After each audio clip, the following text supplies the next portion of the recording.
मैं निवेदन करूंगा कि डॉक्टर प्रोफेसर गौतम कांबळे जी उभे आहेत आणि त्यांनी काही ज्या गोष्टी आहेत त्या एक असं म्हणता येईल आपल्याला की एक अध्याय म्हणून आपल्यासमोर ठेवलेल्या आहेत.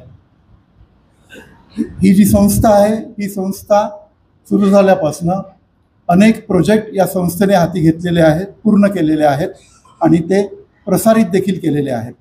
हे खरं म्हणजे एक प्रकारची ही रिसर्च इन्स्टिट्यूट आहे असं म्हणायला हरकत नाही. यासोबतच या संस्थेने 2001 पासून म्हणजे आज स्मृती व्याख्यान सुरू व्हायला जवळपास 25 वर्ष होत आहेत. तर आता पुढच्या महिन्यामध्ये पुन्हा एक स्मृती व्याख्यान होणार आहे. तर असे 25 व्याख्यानं या संस्थेने आयोजित केलेली आहेत आणि एक जनमानस, प्रगतिशील जनमानस, परिवर्तनाचा ध्यास असलेला जनमानस या संस्थेने या नागपुरात उभा करण्याचा आपल्या दृष्टीने प्रयत्न केलेला आहे. अनेक संस्थाही त्या करत असतील, त्यांनाही आपण धन्यवाद दिले पाहिजे, पण या संस्थेचं हे एक मोठं कॉन्ट्रीब्युशन आहे किंवा योगदान आहे असं म्हणायला हरकत नाही. तुम्हाला आश्चर्य वाटेल, इथे जे इश्यूज किंवा जे मुद्दे या 25 वर्षामध्ये चर्चिले गेलेत ते अत्यंत मूलभूत आणि महत्त्वाचे आहेत त्या काळात. जसं जागतिकीकरण आणि श्रमिक चळवळी पुढील आव्हाने, ॲडव्होकेट भगवानराव देशपांडे औरंगाबादचे हे इथे आले होते. दुसरा, महिलांचा ग्रामस्तरावरील राजसत्तेत सहभाग, यासाठी विद्या कुलकर्णी एक मोठं नाव होतं त्यावेळी, त्या इथे आल्या होत्या. त्यानंतर जागतिकीकरण, उदारीकरण आणि त्याचे भारतीय अर्थव्यवस्थेवरील परिणाम, यासाठी NM सुंदरम जे ऑल इंडिया इन्शुरन्स एम्प्लॉईज असोसिएशनचे अध्यक्ष होते त्यावेळेस, ते इथे आले होते. त्यानंतर मार्क्स, गांधी, आंबेडकर व व्यवस्था परिवर्तन हा एक सामाजिक व राजकीय इश्यू चर्चेला घेतला होता. त्यासाठी डॉक्टर यशवंत सुमन एक मोठे तत्वचिंतक म्हणून त्यांचं नाव होतं, पुण्याचे होते ते, तर ते सुद्धा इथे येऊन गेलेत. यानंतर वित्तीय क्षेत्रातील परिवर्तने आणि सामान्य माणूस, यासाठी देवीदास तुळजापूरकर, श्रमिक संचालक, बँक ऑफ महाराष्ट्र औरंगाबाद, ज्यांचं नाव आज देशभर आहे. अनेक चांगले लेख लिहून त्यांनी खूप मोठं कॉन्ट्रीब्युशन या कामगार चळवळीमध्ये दिलेलं आहे. यानंतर राजनैतिक सामाजिक वर्तमान और भारतीय उपमहाद्वीप में परिवर्तन, यासाठी दिल्लीचे ज्येष्ठ पत्रकार श्री आनंद स्वरूप वर्मा यांना संपूर्ण देश ओळखतो, ते इथे येऊन गेलेत. त्यानंतर भारतीय विकास प्रक्रिया आणि भटक्या व विमुक्त जातींचा विकास, यासाठी बाळकृष्ण रेणके सोलापूर, जे विमुक्त भटक्या निमभटक्या जमाती राष्ट्रीय आयोगाचे अध्यक्ष राहिलेले आहेत, ते इथे येऊन गेलेत. यानंतर संपत्तीच्या वाटणीत श्रमिकांच्या न्याय हक्काचे मृगजळ आणि त्याचे राजकारण, यासाठी डॉक्टर ब्रह्मदेव शर्मा, जे भूतपूर्व आयुक्त होते अनुसूचित जाती आणि अनुसूचित जमाती राष्ट्रीय आयोगाचे, ते इथे येऊन गेलेत. यानंतर स्वतंत्र भारतातील राजकीय व सांस्कृतिक बदल, प्राध्यापक जयदेव डोळे, डॉक्टर बाबासाहेब आंबेडकर मराठवाडा विद्यापीठ औरंगाबाद, ते इथे येऊन गेलेत. यानंतर श्रमनीती आणि प्रागतिक राजनीतीचे भवितव्य, यासाठी प्राध्यापक अजित झा, इतिहासाचे प्राध्यापक दिल्ली विश्वविद्यालय, हे सगळे नामचीन लोक आहेत. यानंतर नेताजी सुभाषचंद्र बोस या विषयावर भाष्य करण्यासाठी प्राध्यापक डॉक्टर हितेंद्र पटेल, रवींद्र भारती विद्यापीठ कलकत्ता. यानंतर पंचायत राज और ग्रामीण विकास, यासाठी माजी केंद्रीय मंत्री आणि राज्यसभा सदस्य श्री मणिशंकर अय्यर, हे सुद्धा इथे येऊन गेलेत. यानंतर भारत आर्थिक महासत्ता की आनंदी राष्ट्र, यासाठी सामाजिक कार्यकर्ते आणि ज्येष्ठ विचारवंत डॉक्टर विश्वंभर चौधरी, हे इथे येऊन गेलेत. यानंतर जागतिकीकरणाच्या युगातील राजकारण व जनहित, यासाठी माननीय प्रकाश बाळ मुंबई, माजी संपादक महाराष्ट्र टाइम्स, लोकसत्ता, लोकमतचे स्तंभलेखक आणि राजकीय विश्लेषक अशी त्यांची ओळख आहे. यानंतर भारतीय लोकशाहीचा आर्थिक आशय, नेहरू आंबेडकर विचार यावर भाष्य करण्यासाठी प्राचार्य आनंद मेंडसे, सामाजिक चळवळीचे अभ्यासक, बेळगाव कर्नाटक इथले ते विचारवंत आहेत, ते इथे येऊन गेलेत. त्यानंतर नोटाबंदी व त्याचे भारतीय अर्थव्यवस्थेवरील परिणाम यासाठी कॉम्रेड अमानुल्ला खान, अध्यक्ष all India insurance employees association, मोठी व्यक्ती आहे, ते इथे येऊन गेलेत. यानंतर भारतीय जनतंत्र दशा एवं दिशा यासाठी नागपूरचेच, मूळचे नागपूरचे श्री पुण्यप्रसून वाजपेयी, पत्रकार व TV सूत्रसंचालक, हे तुम्हाला माहीत असेल, हे पण इथे येऊन गेलेत. यानंतर वैष्णव जन की खोज यासाठी श्री अपूर्वानंद झा, जे आज यूट्यूबवर प्रख्यात आहेत, ते इथे येऊन गेलेत. यानंतर हवामान बदल आणि महाराष्ट्र यासाठी श्री अतुल देऊळगावकर, ज्येष्ठ पर्यावरण तज्ज्ञ, हे इथे येऊन गेलेत. त्यानंतर आम्ही भारताचे लोक हा एक इश्यू होता, यासाठी श्री संजय आवटे, संपादक दैनिक लोकमत पुणे. आणि त्यानंतर 2023मध्ये आज का भारतीय जनतंत्र यासाठी माननीय अशोक वानखेडे, ज्येष्ठ पत्रकार व भाष्यकार, हे इथे येऊन गेलेत. आणि मागच्या वर्षी म्हणजे 24ला आजची राजकीय स्थिती, भानावर की अनावर यासाठी माननीय राजू परुळेकर हे इथे येऊन गेलेत. या व्यतिरिक्तही आम्ही इशू काही समाजासमोर रेज केलेले आहेत. पण हे स्मृती व्याख्यानाबद्दलच मी बोललो, असं प्रत्येक वर्षी एक विशेष व्याख्यान देखील होत असते. त्याची लिस्ट आम्ही सध्या केली नाही, पण ती आम्ही मागे पुढे करू. ही या संस्थेची ओळख आहे. म्हणजे मला असं वाटतं की विचाराची देवाणघेवाण किंवा ज्याला आपण म्हणतो विमर्श, हा या संस्थेचा मूळ गाभा आहे. आजही तुम्हाला या इश्यूवर जे भाष्य करणारे वक्ते आहेत, माननीय वक्ते आहेत, समाजवाद व धर्मनिरपेक्षता ही आजही तितकीच महत्त्वाची आहे जितक्या संविधान या देशामध्ये आलं तेव्हा जेवढी गरज होती तेव्हा आजही आहे, उद्याही राहील आणि परवाही राहील. हेच सांगण्यासाठी आणि या निमित्ताने या संस्थेची ही ओळख करून देण्यासाठी मी आपल्यासमोर उभा होतो. आता मी थांबतो. धन्यवाद.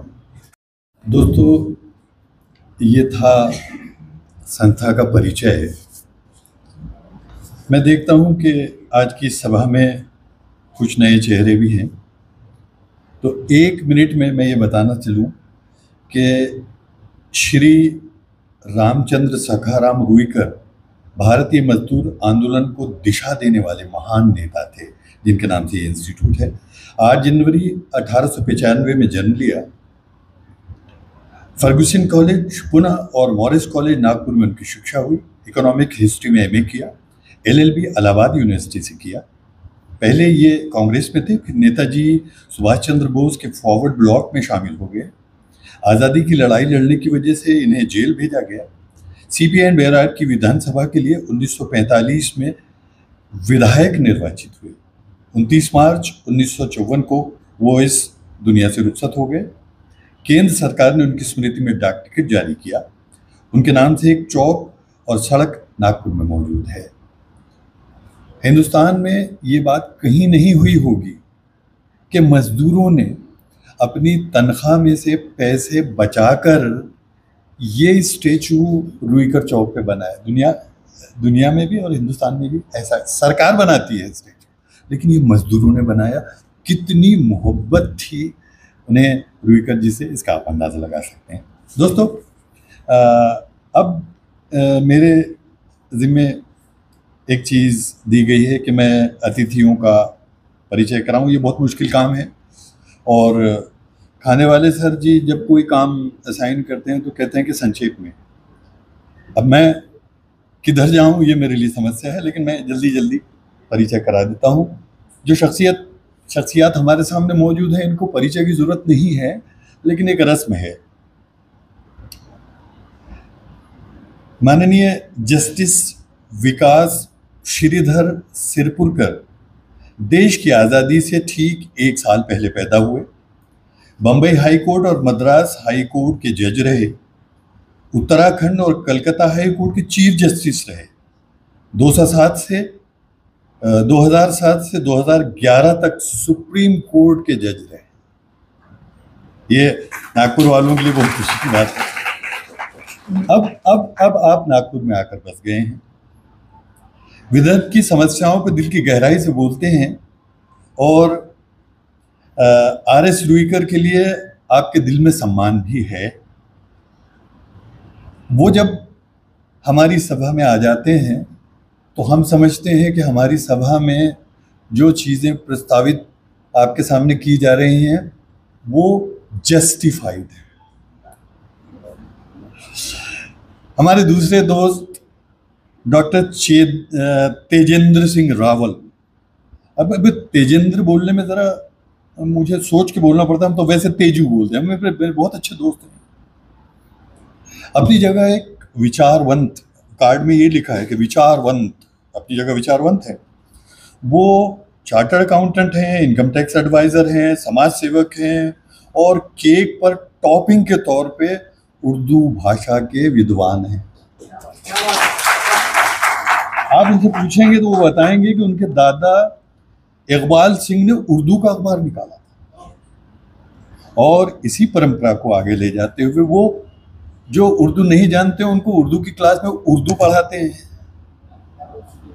और ऐसे ही नहीं कि उर्दू सीख लिया, पढ़ा लिया, उन्होंने एडिशनल सब्जेक्ट लेके BA किया, MA किया, PhD की उर्दू में, और उनकी ऑफिस में जाएंगे तो उनके पीछे उर्दू की डिक्शनरियाँ लगी होती हैं। तो आज हमारे यहाँ पधारे हैं, उनका स्वागत है। एक महिला भी आप देख रहे होंगे हमारे मंच पे हैं, ये हैं डॉक्टर विद्या चोरबगार।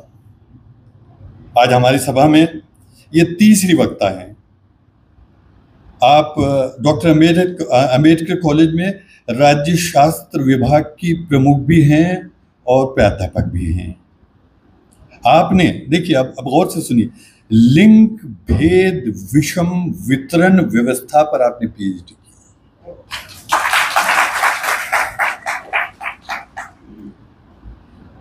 फिर हमारा जो संविधान है उसके जागरण के लिए आपने समाज में एक मुहिम चलाई, उसका हिस्सा रही और आप महिला मुक्ति आंदोलन का हिस्सा हैं अभी भी, और मुक्ति विमर्श पत्रिका के संपादक मंडल की सदस्य हैं और एक और काम करती हैं। उनका नाम तो विद्या है ही है, पढ़ाती भी हैं, लेकिन अपने क्लास के बच्चों को इस सभा में बुलाती हैं और उनसे ये जो स्टेज के सारे कार्यक्रम को सजावट का काम लेती है ताकि उनकी तरबियत होती।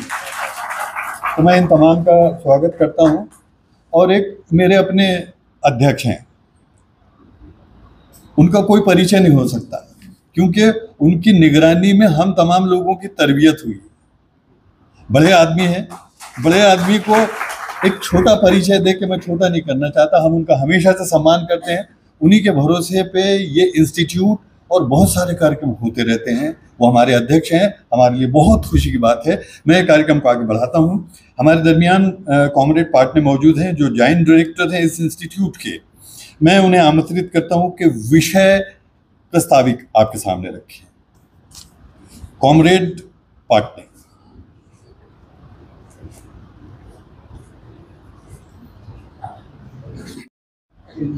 आदरणीय अध्यक्ष महोदय, आजचे विद्वान वक्ते न्यायमूर्ती विकास श्रीपुरकर साहेब, सर्वोच्च न्यायालयाचे निवृत्त न्यायमूर्ती,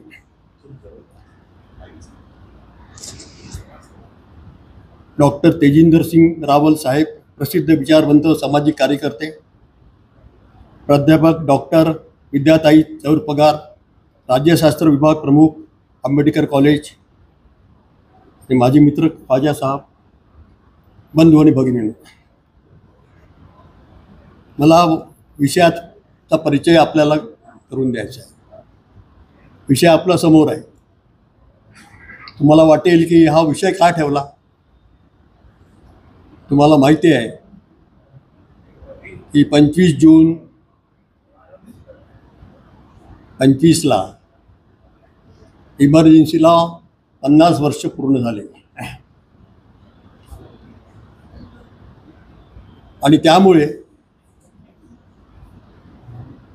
या देशामध्ये एक बरीच चर्चा व्हायला सुरुवात झाली.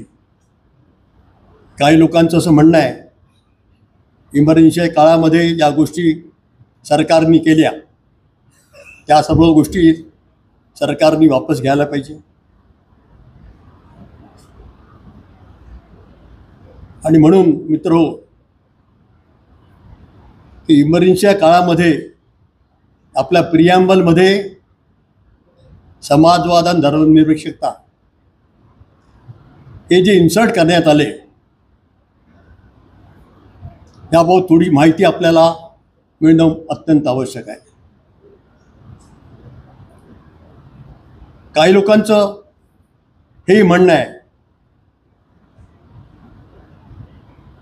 की ह्या दोन विचार इमर्जन्सी काळात समोर आल्यामुळे हे शब्द प्रिॲम्बलमधून काढायला पाहिजे.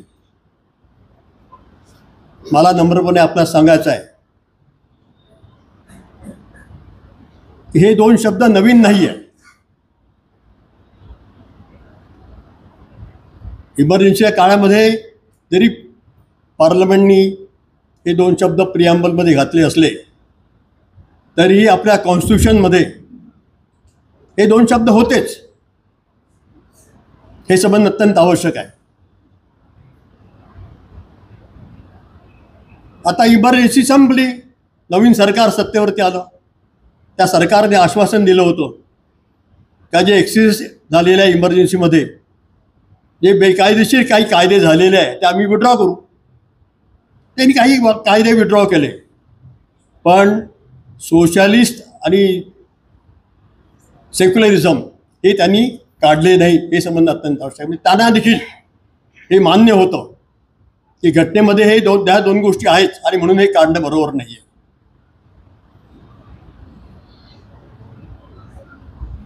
त्याच्या आधी इमर्जन्सी व्हायच्या आधी 1973 मला सांगायचं आहे की केशवानंद भारती केसमध्ये याच्यावर चर्चा झाली.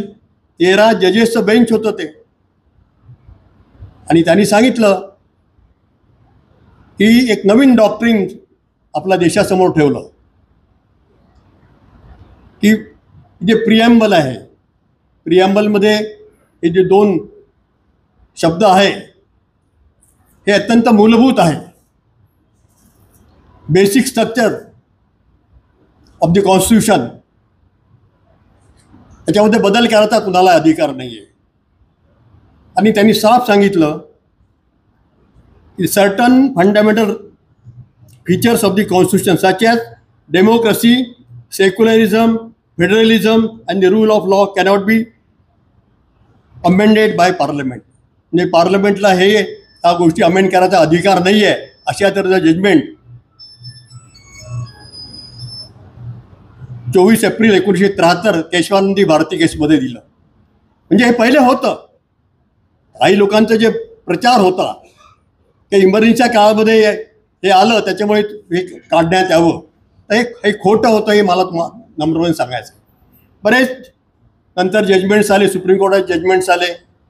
त्या प्रत्येक जजमेंटमध्ये अगदी स्पष्टपणे सांगितलं आहे की सेक्युलरिझम अथवा सोशलिझम हा कॉन्स्टिट्यूशनचा गाभा आहे, तो तुम्हाला काढता येणार नाही आहे. बऱ्याच जजमेंटमध्ये त्यांनी सांगितलं. मिनर्वा मिल्स केसमध्ये सोशलिझमविषयी साफ सांगितलं की सोशलिझम म्हणजे काय, आपण डायरेक्टिव्ह प्रिन्सिपलमध्ये काय म्हटलेलं आहे हे डायरेक्टिव्ह प्रिन्सिपल म्हणजे सोशलिझमच आहे आणि म्हणून हेही त्याच्यामध्ये बदल तुम्हाला करता येणार नाही अशा तऱ्हेचं मत त्यांनी मांडलं. महत्त्वाची गोष्ट ही आहे मित्रो की ह्या ज्या सगळ्या गोष्टी झालेल्या आहेत हे सगळं झाल्यानंतर देखील जेव्हा जनता पक्षाच्या सरकारने ह्या दोन गोष्टीला हात लावला नाही पण आपल्या देशामध्ये जेव्हा 50 वर्ष इमर्जन्सीला संपले झाले तेव्हा काही लोकांनी, काही सामाजिक संस्थेच्या नेत्यांनी अशी प्रचार करायला सुरुवात केली की ह्या 2 गोष्टी काढायला पाहिजे. नवे भारताचे उपराष्ट्रपती, 2 कॅबिनेट मिनिस्टर ते म्हणतात ते काढायला पाहिजे. अरे तुम्ही कोण काढणार आहे? बेसिक फीचर्स कॉन्स्टिट्यूशनचे काढायचा कुणाला अधिकार नाही, पार्लमेंटला देखील नाही आहे. तुम्ही सोडून द्या. आणि म्हणून ह्यावर विषयावरती चर्चा होणं अत्यंत आवश्यक आहे. आणि म्हणून आमच्या संस्थेने असा विचार केला की हा महत्त्वाचा विषय आहे, याच्यावरती चर्चा व्हायला पाहिजे. आणि म्हणून आज आपण इथे आपण जमलो. मित्र, मला सांगायचं आहे की एकंदरीत देशामध्ये जे सुरू आहे त्यावरून एक समजणं अत्यंत आवश्यक आहे की काही लोकांचा असा प्रचार आहे की समाजवाद, धर्मनिरपेक्षता याची काही आवश्यकता नाही आहे. ते काही म्हणजे नेत्यांनी तर एवढं सांगितलं की डॉक्टर बाबासाहेब आंबेडकरांनी हे 2 शब्द प्रियंबलमध्ये घातले नाही, म्हणजे ह्या गोष्टी बसत नव्हत्या. मला त्यांना नम्रपणे सांगायचं आहे की डॉक्टर बाबासाहेबचे विचार ही क्लिअर आहे, सेक्युलरिझमविषयी क्लिअर आहे. स्टेट्स अँड मायनॉरिटी जो ग्रंथ दिला त्याच्यामध्ये पहिलेच म्हटलेलं आहे की कुठलेही धर्म राज्याचा धर्म राहणार नाही आणि सेक्युलर सगळ्या गोष्टी होतील असं त्यांनी म्हटलं. सोशलिझमविषयी त्यांनी साफ सांगितलं. अहो, पंडित जवाहरलाल नेहरूंनी जेव्हा ठराव कॉन्स्टिट्यूंट असेंब्लीसमोर ठेवला की कॉन्स्टिट्यूशन आपल्याला तयार करायचे तर कशा आधारित होता, त्या ठरावामध्ये समाजवाद असा उल्लेख नव्हता. जनरल नेचरचा तो ठराव होता आणि म्हणून त्यांनी समाजवाद उल्लेख केला. डॉक्टर बाबासाहेब आंबेडकरांनी त्यावर भाष्य करताना कॉन्स्टिट्यूंट असेंब्लीमध्ये साफ सांगितलं की मला आश्चर्य वाटते की पंडित नेहरू सारखे लोक त्यांनी हा समाजवाद त्याचा उल्लेख इथे केला नाही आहे. या देशामध्ये एवढी गरिबी आहे आणि अशा परिस्थितीमध्ये आपली समाज रचना समाजवादी नसेल तर देश कसा प्रगती करू शकेल असे विचार त्यांनी मांडले. दुसरा, स्टेट्स अँड मायनॉरिटी मध्ये देखील त्यांनी ते सांगितलं. स्टेट सोशलिझम तो socialism which cannot be altered bye anybody. कुठल्याही रुलरला तो अल्टर करता येणार नाही. अशा तऱ्हेचा समाजवाद पाहिजे, अशा तऱ्हेचे विचार मांडले. ते समाजवादावरती त्यांचे विचार फार पक्के होते आणि म्हणून काही लोकांचा प्रचार खोटा आहे समजणं अत्यंत आवश्यक आहे. आणि म्हणून आम्हाला असं वाटलं ह्या विषयावरती चर्चासत्र व्हायला पाहिजे. म्हणून आज मीटिंग ठेवलेली आहे. मला पूर्ण विश्वास आहे की आपण जे मान्यवर वक्ते आहे त्यांचं भाषण ऐकाल आणि आम्ही तो कार्यक्रम आज ठेवलेला आहे त्याला प्रॉपरली आपण रिस्पॉन्ड कराल अशी अपेक्षा व्यक्त करतो आणि माझं जे प्रास्ताविक आहे संपव. धन्यवाद. कि वो बात सारे फसाने में जिसका जिक्र न था वो बात उनको बहुत नागवार गुजरी है. तो आज कुछ बातें ऐसी होंगी कि जिसका फसाने में जिक्र नहीं होगा वो बातें किसी को नागवार गुजर सकती हैं. मैं आज के दूसरे वक्ता मेरे दोस्त हैं लेकिन मेरे लिए सम्मानीय भी हैं. मैं उन्हें आवाज देता हूँ. Doctor Tejendra Singh Rawat, please.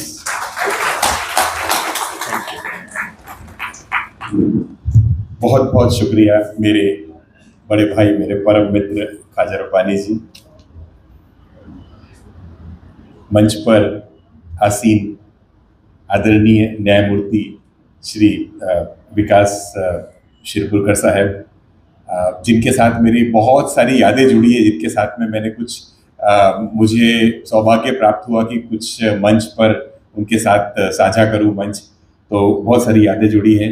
आज के कार्यक्रम के वटवृक्ष और प्रेरणा सूत्र और सूत्रधार और जो जिनकी छाया, छत्र छाया में ये सब कार्यक्रम हो रहा है, आदरणीय डॉक्टर श्रीनिवास खांडेवाले जी, जिनके समाज और अर्थशास्त्र के योगदान की मैं हर जगह तारीफ करता हूँ. आज भी इस उम्र में भी इतनी एक्टिव तरीके से समाज का में अपनी सेवा का दायित्व निभा रहे हैं और समाज की सेवा कर रहे हैं। बहुत एक्टिव होकर आप सबके साथ में जुड़े हुए हैं, जिनके छत्र छाया में इतना बड़ा कार्यक्रम हो पा रहा है। कॉमरेड पाटनी जी, हमारी बहन डॉक्टर विद्या चौरपकार जी, जिन्होंने बहुत सशक्त भाषण दिया आपके सामने और बहुत अच्छे तरीके से बताया हमें जिस चीज़ की आज ज़रूरत थी। और कार्यक्रम शुरू होने से पहले मैं ऑनरेबल जस्टिस शिरपुरकर जी से बात कर रहा था। कार्यक्रम शुरू होने से पहले मैं ऑनरेबल जस्टिस शिरपुरकर जी से बात कर रहा था। शिरपुरकर जी साहब कह रहे थे, इतना ज़्यादा हाइपर कॉम्प्लेक्स टॉपिक आपने क्यों चुना है, खांडेवाले सर को कह रहे थे।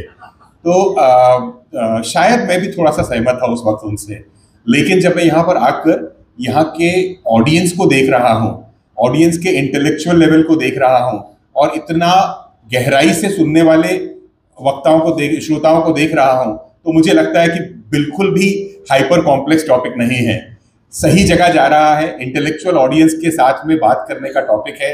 और जैसे हमारे मित्र ख्वाजा रब्बानी साहब ने कहा कि बहुत सारी बातें होगी जो नहीं कही जाएगी, फिर भी आपको समझ में आ जाएगी। जरूरी है, हम बहुत कुछ कह देंगे, बहुत कुछ ना कहेंगे, आप समझदार हैं, आप समझ लेंगे कि क्या कहना चाह रहे हैं। बस इसी प्रस्तावना के साथ मैं शुरुआत करता हूं। और हाइपर कॉम्प्लेक्स जरूर है, लेकिन आज की ऑडियंस के लिए रेलेवेंट है, पूरी तरह से हमारे लिए सार्थक है आज का टॉपिक। और इस टॉपिक पे और रुईकर इंस्टीट्यूट के लिए भी सार्थक है। मैं जो फेरिस्त देख रहा था पिछले 25 प्रोग्राम्स की, एक एक प्रोग्राम एक एक मोती है अपने आप में, चुनिंदा मोती। इतने अच्छे वक्ता, इतने अच्छे टॉपिक्स को आप सिलेक्ट करके लेकर आते हैं कि आज के दौर में ऐसे वक्ताओं की और ऐसे विषय की आवश्यकता है। हम सुने, समझें और इस बात को आगे बढ़ाएं। तो रुईकर इंस्टीट्यूट बहुत अच्छा काम कर रहा है। गौतम कामरे जी, धन्यवाद, आपने इतनी अच्छी लिस्ट हमारे सामने में रखी।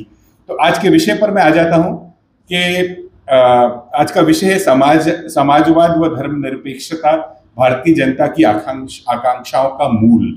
हम बहुत अच्छे तरीके से प्रस्तावना कॉमरेड जी ने दी इसके बारे में कि भारतीय संविधान में शब्दों का नहीं होना और बाद में हो जाना, इसका अर्थ यह नहीं कि पहले नहीं था या अब हो गया, या इस तरीके के निष्कर्ष जैसे निकाले जाते हैं। जस्टिस शिरपुरकर साहब इसके बारे में मुझे आशा है कि चर्चा करेंगे। तो हम इसी विषय पर आते हैं और हमारी बहन विद्या जी ने जो बात की है उसी बात को मैं थोड़ा सा आगे बढ़ाता हूं कि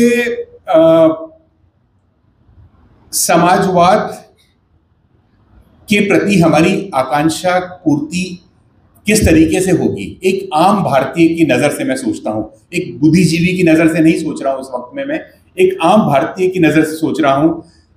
मेरा सपना क्या होता है, मेरा बच्चा अच्छे स्कूल में जाए, मैं बीमार हो जाऊं तो मेरा इलाज हो जाए, मुझे अपनी मेहनत का फल मिले और मुझे अपने धर्म, जाति और भाषा के कारण अपमानित ना किया जाए। बस इतना ही चाहिए मुझे, और कुछ भी नहीं चाहिए। ये बड़ी बड़ी भाषा और बड़ी बड़ी बातें तो हम इंटेलेक्चुअल्स के लिए है। आम आदमी तो चाहता है कि भाई मैं बीमार हूं, मुझे इलाज हो जाए, मुझे खाने को 2 जून की रोटी मिल जाए, मेरी मेहनत का फल मुझे मिले, जितनी मेहनत मैं कर रहा हूं उतना मुझे मिले, और मेरे बच्चे को अच्छी शिक्षा मिले ताकि वो एक आदर्श नागरिक बन सके। और खासकर धर्म, जाति और भाषा के आधार पर मेरे साथ डिस्क्रिमिनेशन ना किया जाए। तो मुझे लगता है कि ये बहुत बड़ी परिकल्पना थी हमारे कॉन्स्टिट्यूशन के बनाने वालों की, और शायद बहुत विशफुल थिंकिंग थी उन लोगों की कि बहुत जल्दी इस पे अमल हो जाएगा। लेकिन आज हम इस विषय को दोहरा रहे हैं, इस विषय के बारे में चर्चा कर रहे हैं। आज भी ये विषय सामयिक है। इसका अर्थ ये होता है कि बहुत सारी आकांक्षाएं पूरी नहीं हो सकी, बहुत सारी अभिलाषाएं अभी भी बाकी है, बहुत सारी विशफुल थिंकिंग अभी भी है जो पूरी नहीं हो सकी। कवि दुष्यंत कुमार ने बहुत अच्छी बात कही थी कि हो गई है पीर पर्वत सी पिघलनी चाहिए, हो गई है पीर पर्वत सी पिघलनी चाहिए, इस हिमालय से कोई नई गंगा निकलनी चाहिए।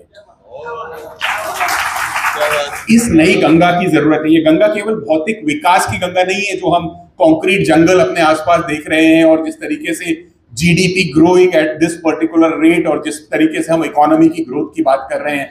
मैं भी एक अर्थशास्त्री हूं, तो मैं घूम फिर कर इकोनॉमिक्स के टॉपिक में चले जाता हूं, लेकिन मेरे से बहुत बड़े विद्वान यहाँ बैठे हैं, इसलिए उस टॉपिक में ज्यादा नहीं जाना चाहूंगा। तो हम ये भौतिक विकास की गंगा की बात तो होनी चाहिए, विकास तो जरूरी है, लेकिन उसके अलावा सामाजिक समता का विकास, इंटरफेथ हार्मनी, सौहार्द जिसे कहते हैं, धार्मिक सौहार्द, इसके विकास की जरूरत है। इसकी गंगा निकलने की जरूरत है आज, और इसकी कमी हमें नजर आती है। आप और हम सब मिलकर इस बात को हम इसे महसूस करते हैं कि इस बात की कमी नजर आती है। हमारी बहन विद्या जी ने जो बात कही कि ये देश जो है यहाँ पर एक खूबसूरत सा गुलदस्ता है। ये स्टेज पर ही देखिए, हम सब अलग अलग फेथ ट्रेडिशन के लोग एक साथ बैठकर अच्छे से रहते हैं, लेकिन जब इनमें भेदभाव डालने की बात की जाती है, जब इसमें इसके अंदर वर्ण व्यवस्था पैदा की जाती है एक तरीके से, तो बहुत बुरा लगता है। ये आज की मॉडर्न कंटेम्प्ररी वर्ण व्यवस्था की बात हो रही है, तो बुरा लगता है। तो इससे बाहर निकलने की बात हमारे संविधान में है, जो हमारी विशफुल थिंकिंग है, मुझे लगता है। जब हम समाजवाद की बात करते हैं तो सबसे पहले लोगों का ध्यान पाश्चात्य समाजवाद की तरफ चले जाता है। मुझे लगता है कि हमारा समाजवाद भारत का पाश्चात्य समाजवाद से काफी भिन्न है, काफी अलग है। हमारे समाजवाद में गांधी का भी रोल आता है, हमारे समाजवाद में राम मनोहर लोहिया जी का भी रोल आता है, हमारे समाजवाद में गांधी के ग्राम स्वराज की बात आती है, गांधी के आखिरी शख्स तक हमारी डेवलपमेंट के फ्रूट्स पहुंचना चाहिए, वो बात भी आती है। हमारा समाजवाद जो है उसमें गांधी की वो बात याद आती है कि सच्चा भारत जो है भारत के गांवों में बसता है, भारत के मजदूरों में बसता है, भारत के गरीबों में बसता है। जब तक उनका उत्थान नहीं होगा तब तक कुछ नहीं होगा। गांधी जी का जब गांधी जी चिंतित हो चुके थे, जब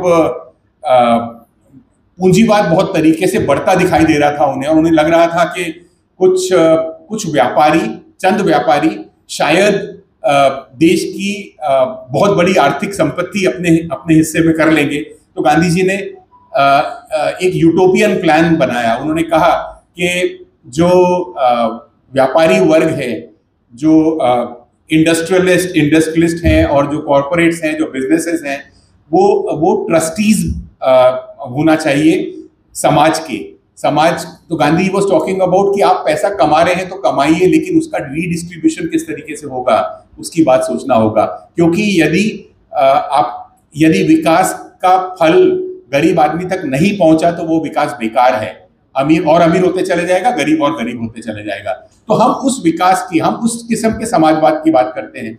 राम मनोहर लोहिया जी का जो समाजवाद था, जिसमें उन्होंने कहा कि 5 पिछड़े लोगों का विकास जब तक नहीं होता तब तक मैं नहीं मानता कि भारत का विकास हुआ है। महिला, शूद्र, आदिवासी, मुस्लिम और आर्थिक रूप से पिछड़ा हुआ। सीधा सीधा कह दिया, स्पष्ट शब्दों में कह दिया कि ये 5 विकास जो है ये पैरामीटर है, ये हमारे मापदंड हैं। यदि ये 5 मापदंड में हम खरे नहीं उतर रहे, इसका मतलब हम विकास नहीं कर रहे हैं। तो हमारा समाजवाद हमारा अपना वर्जन ऑफ वेस्टर्न सोशलिज्म है, उसको मॉडिफाइड वर्जन है, जो हमारे लिए अप्रोप्रिएट है, हमारे लिए सूटेबल है, हमारे लिए उपयुक्त है। तो हम उस समाजवाद की बात करते हैं। लेकिन अब हम आगे बढ़ते हैं। गांधी जी का जो सपना था कि विकास गांव से होगा, एक एक गांव अपने आप में एक समृद्ध इकाई होना चाहिए। गांधी जी की ग्राम पंचायत की कल्पना कि वहां से शुरुआत होना चाहिए। सबसे छोटी इकाई जो है वो गांव का वो नागरिक है, आम आदमी है, किसान है, उसके बाद पंचायत है, और उसके बाद नीचे से ऊपर उठकर जाना है हमको, और बड़े ढांचे तक पहुंचना है, ना कि टॉप डाउन, बड़े ढांचे से नीचे तक नहीं आना है। तो गांधी जी की जो कल्पना थी उसमें हम कितने खरे उतरते हैं, अगर आज अवलोकन करें उसका, तो आज देश की 80% संपत्ति 10% लोगों के हाथ में है। हमारा जो वेल्थ गैप जो बढ़ी है, inequalities of income and wealth जो बढ़ी है, वो पिछले कई सालों में सतत बढ़ती चली जा रही है। इतनी बढ़ गई है कि 10% जनता के हाथ में 80% संपत्ति देश की, 20% लोगों के हाथ में 90% संपत्ति देश की। मैं ये कोई ऐसे आंकड़े आप लोगों को आपका दिल बहलाने के लिए नहीं कह रहा हूं, ये मैं इसलिए कह रहा हूं कि ये मैं कह रहा हूं वर्ल्ड इनइक्वालिटी लैब की रिपोर्ट से, अंतरराष्ट्रीय रिपोर्ट है, जिसके हिसाब से 20% लोगों के पास 90% वेल्थ है और नीचे के 10% के पास 0.01%, नीचे के 20% के बाद में 0.02%, तो नीचे के 40% के पास कुछ है ही नहीं, जीरो। हैंड टू माउथ जिसे कहते हैं ना, वो भी उससे भी बुरी हालत में है, वो है ही नहीं खाने को कुछ, जितना मिल रहा है उसमें किसी तरीके से जिंदा है। ये तो भारत की खासियत है, खूबी है, रेजिलियंस है, हमारे अंदर की क्षमता है कि हम हर विषम परिस्थिति में जिंदा रह सकते हैं। तो हमारा जो आम आदमी जिंदा है, नीचे का आदमी जिंदा है, उसके पास कुछ नहीं होने के बावजूद भी वो जी रहा है, जिंदा है, खुश है, खुशहाल है, पॉजिटिव थिंकिंग है। लेकिन फैक्ट ये है हमारे पास में कि हमारे पास में उसके पास कुछ भी नहीं है। तो ये विषमता बढ़ती चली जा रही है। गिनीज कोएफिशिएंट नाम का इंडेक्स है, खांदेवाले सर आप के साथ में शेयर करेंगे कभी डिस्कशन में। गिनीज कोएफिशिएंट मेजर करता है कि डिस्पैरिटी कितनी है अमीर और गरीब की। उसमें भारत का नंबर 95 आता है, 95 in the list of 120 countries in terms of disparity of income and wealth.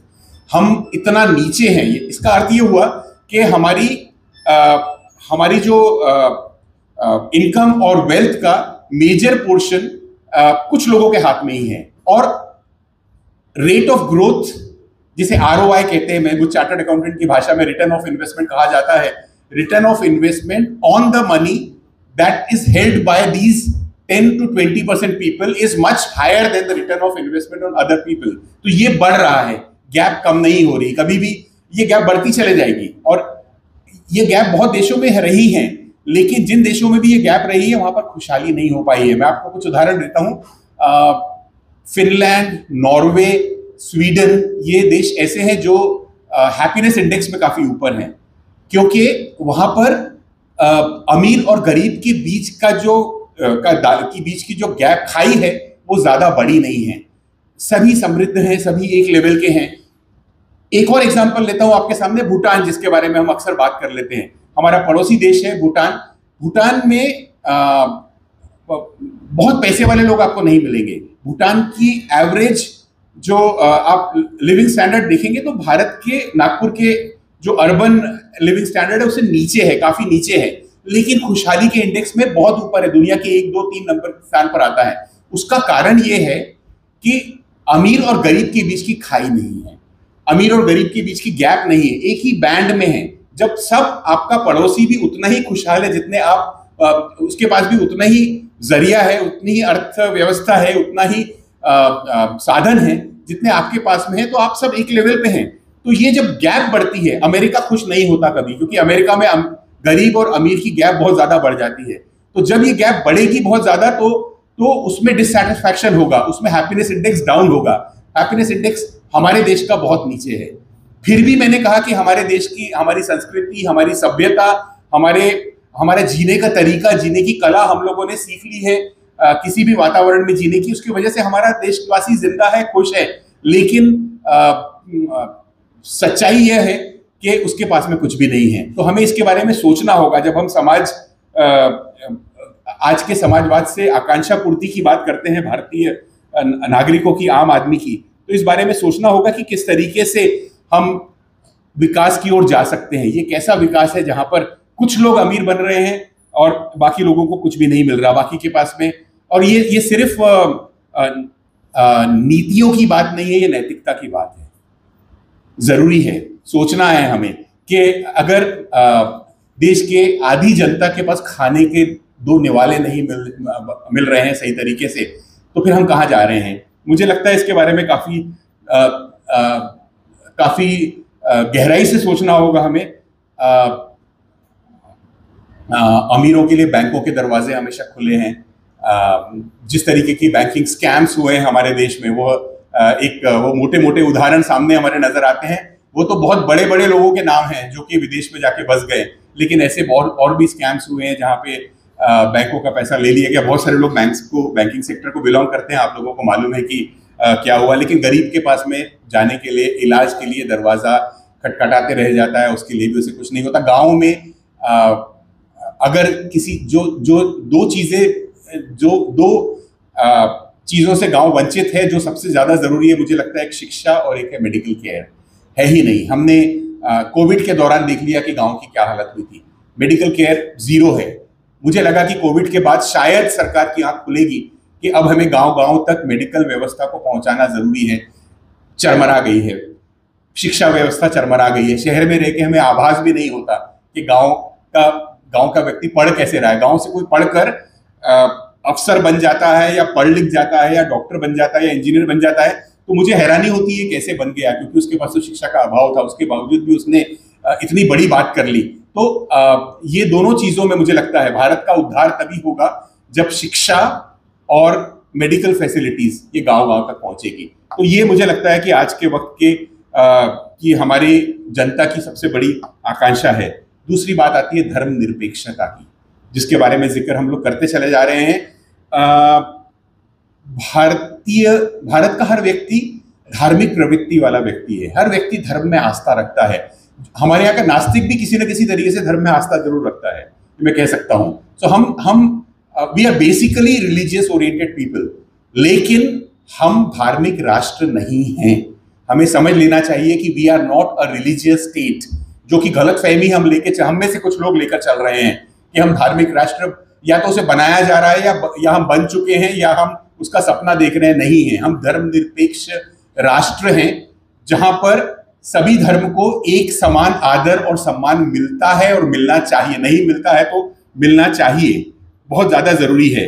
और डॉक्टर बाबा साहब आम्बेडकर की एक बहुत अच्छी बात में जो कि बहुत ही प्रासंगिक है आज के वातावरण में। उन्होंने कहा था, धर्म निजी मामला है, राज्य को सभी धर्मों से समान दूरी रखनी होगी।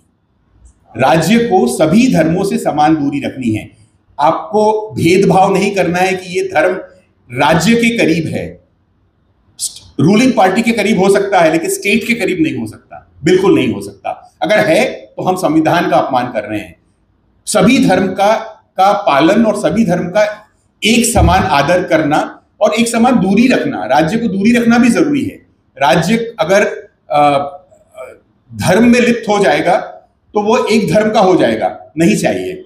हमें सभी धर्म से दूरी रखना है, सभी धर्म का आदर करना है, सभी धर्म को एक समान मानकर चलना है।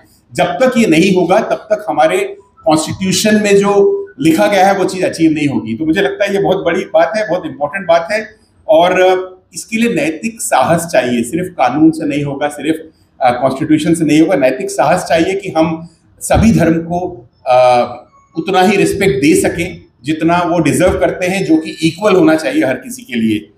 तो आज के वक्त में इस धर्मनिरपेक्षता पे बहुत सारे हमले हो रहे हैं, आप और हम सब जानते हैं। धर्म के नाम पर राजनीति, धर्म के नाम पर नफरत फैलाने वाले भाषण खुलेआम हो रहे हैं। टीवी चैनल्स आप खोल लीजिए, किसी भी चैनल को, सब चैनल एक ही बात करते हैं।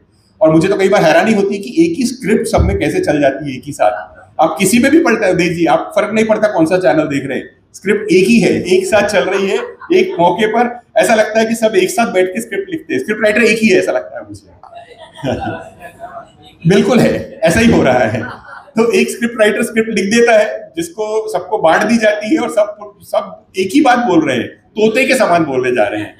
कोई घोस्ट राइटर, हाँ, कोई ना कोई घोस्ट राइटर है। और जैसे आपने कहा, बोलने की भी जरूरत नहीं है, लेकिन कहां से आती है, लेकिन होती है ऐसी बात, ऐसा होता है। तो ये बहुत बुरा लगता है कि जब एक ही स्क्रिप्ट लिखी जा रही है तो उससे क्या हुआ है, मीडिया की क्रेडिबिलिटी खत्म हो रही है, मीडिया की इज्जत खत्म हो रही है। मीडिया जो कि एक स्ट्रॉन्ग पिलर है डेमोक्रेसी का, one of the strongest pillars of democracy after judiciary end bureaucracy, हमारे सामने मीडिया है, जो कि एक तरीके से कंस्ट्रक्टिव ऑपोजिशन का काम करता है, जो सच्चाई को सच के आईने से आपके सामने रखता है, आपको बताता है क्या गलत है क्या सही है।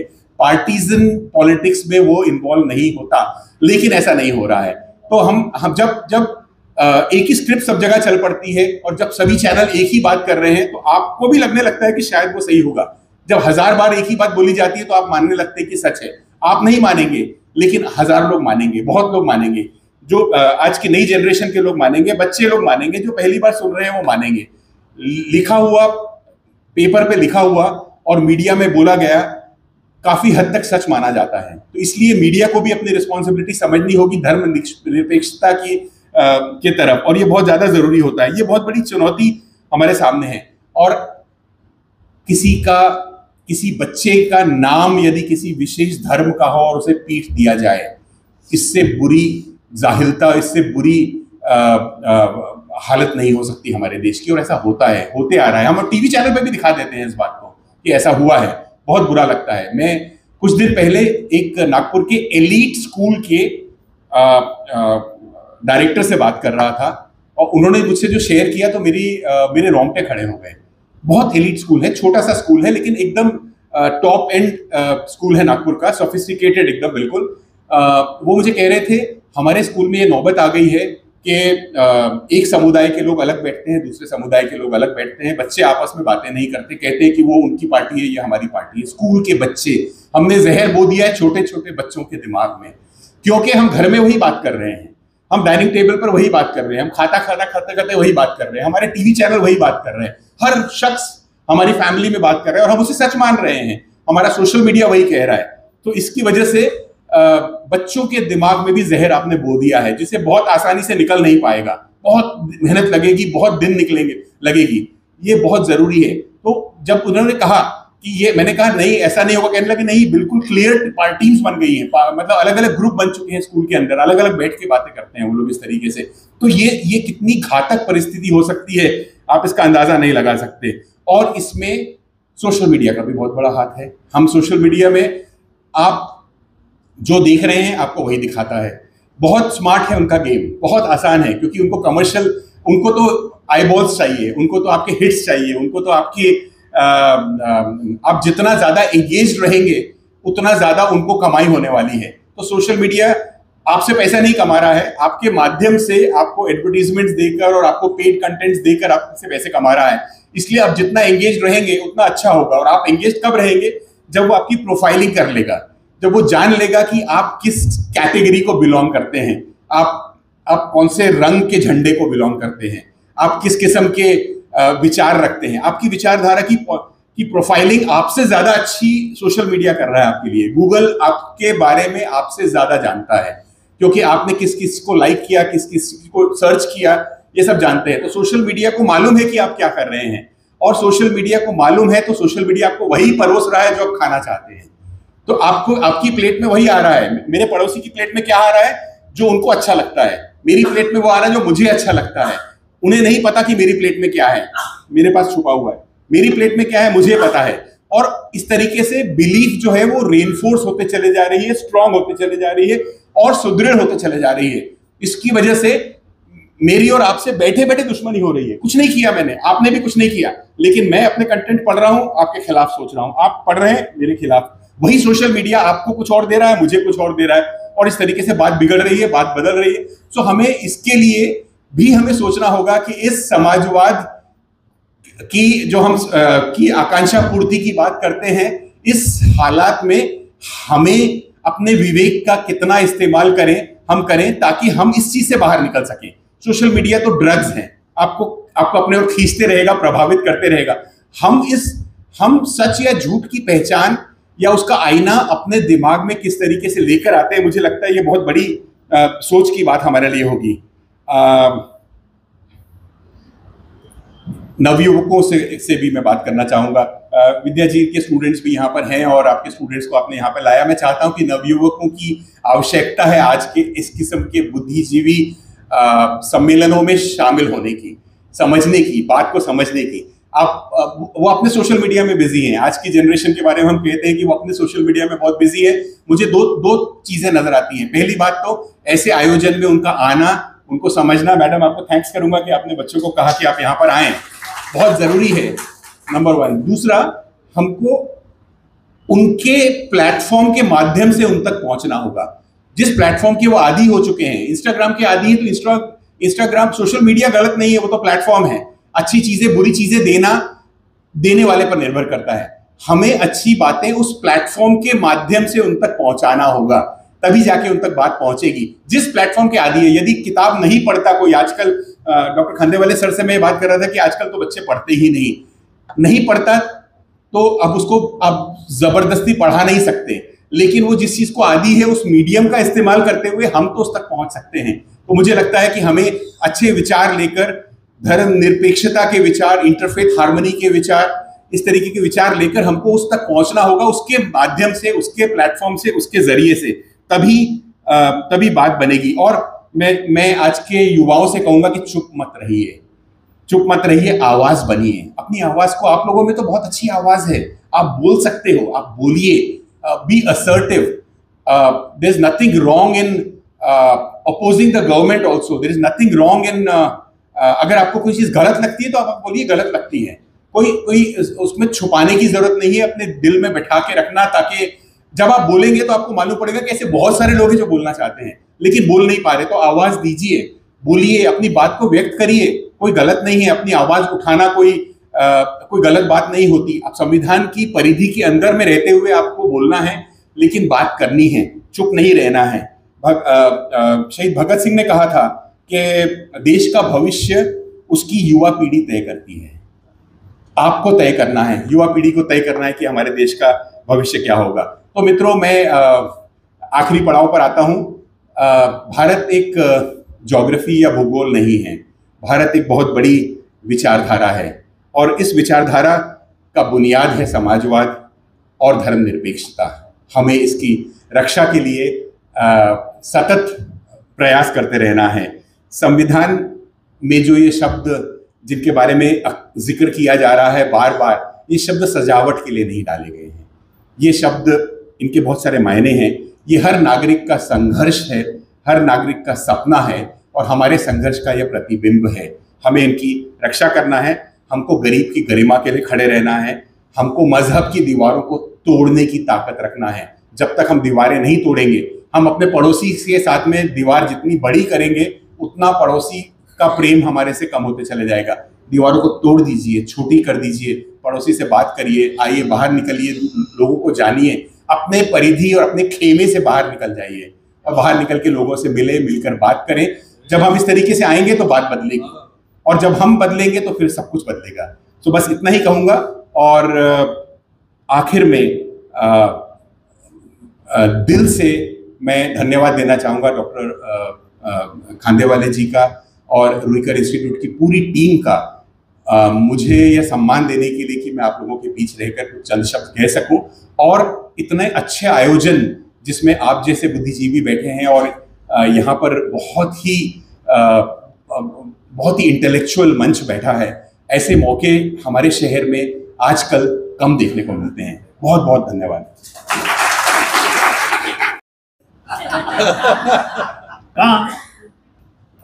कारणं बरीच आहेत, पण मुख्य कारण हे आहे की माझ्या बाजूला डॉक्टर ख्वाजा बसलेले आहेत, त्यांच्या बाजूला डॉक्टर रावल बसलेले आहेत, त्यांच्या बाजूला डॉक्टर खांदेवाले बसलेले आहेत, त्यांच्या बाजूला डॉक्टर चोरपगार बसलेले आहेत. मी एकटा एकुलता एक असा आहे जो की डॉक्टर नाही. हां, माझ्याबरोबर पाटणीजी आहेत, पण त्यांच्याही मागे कॉम्रेड आहेत.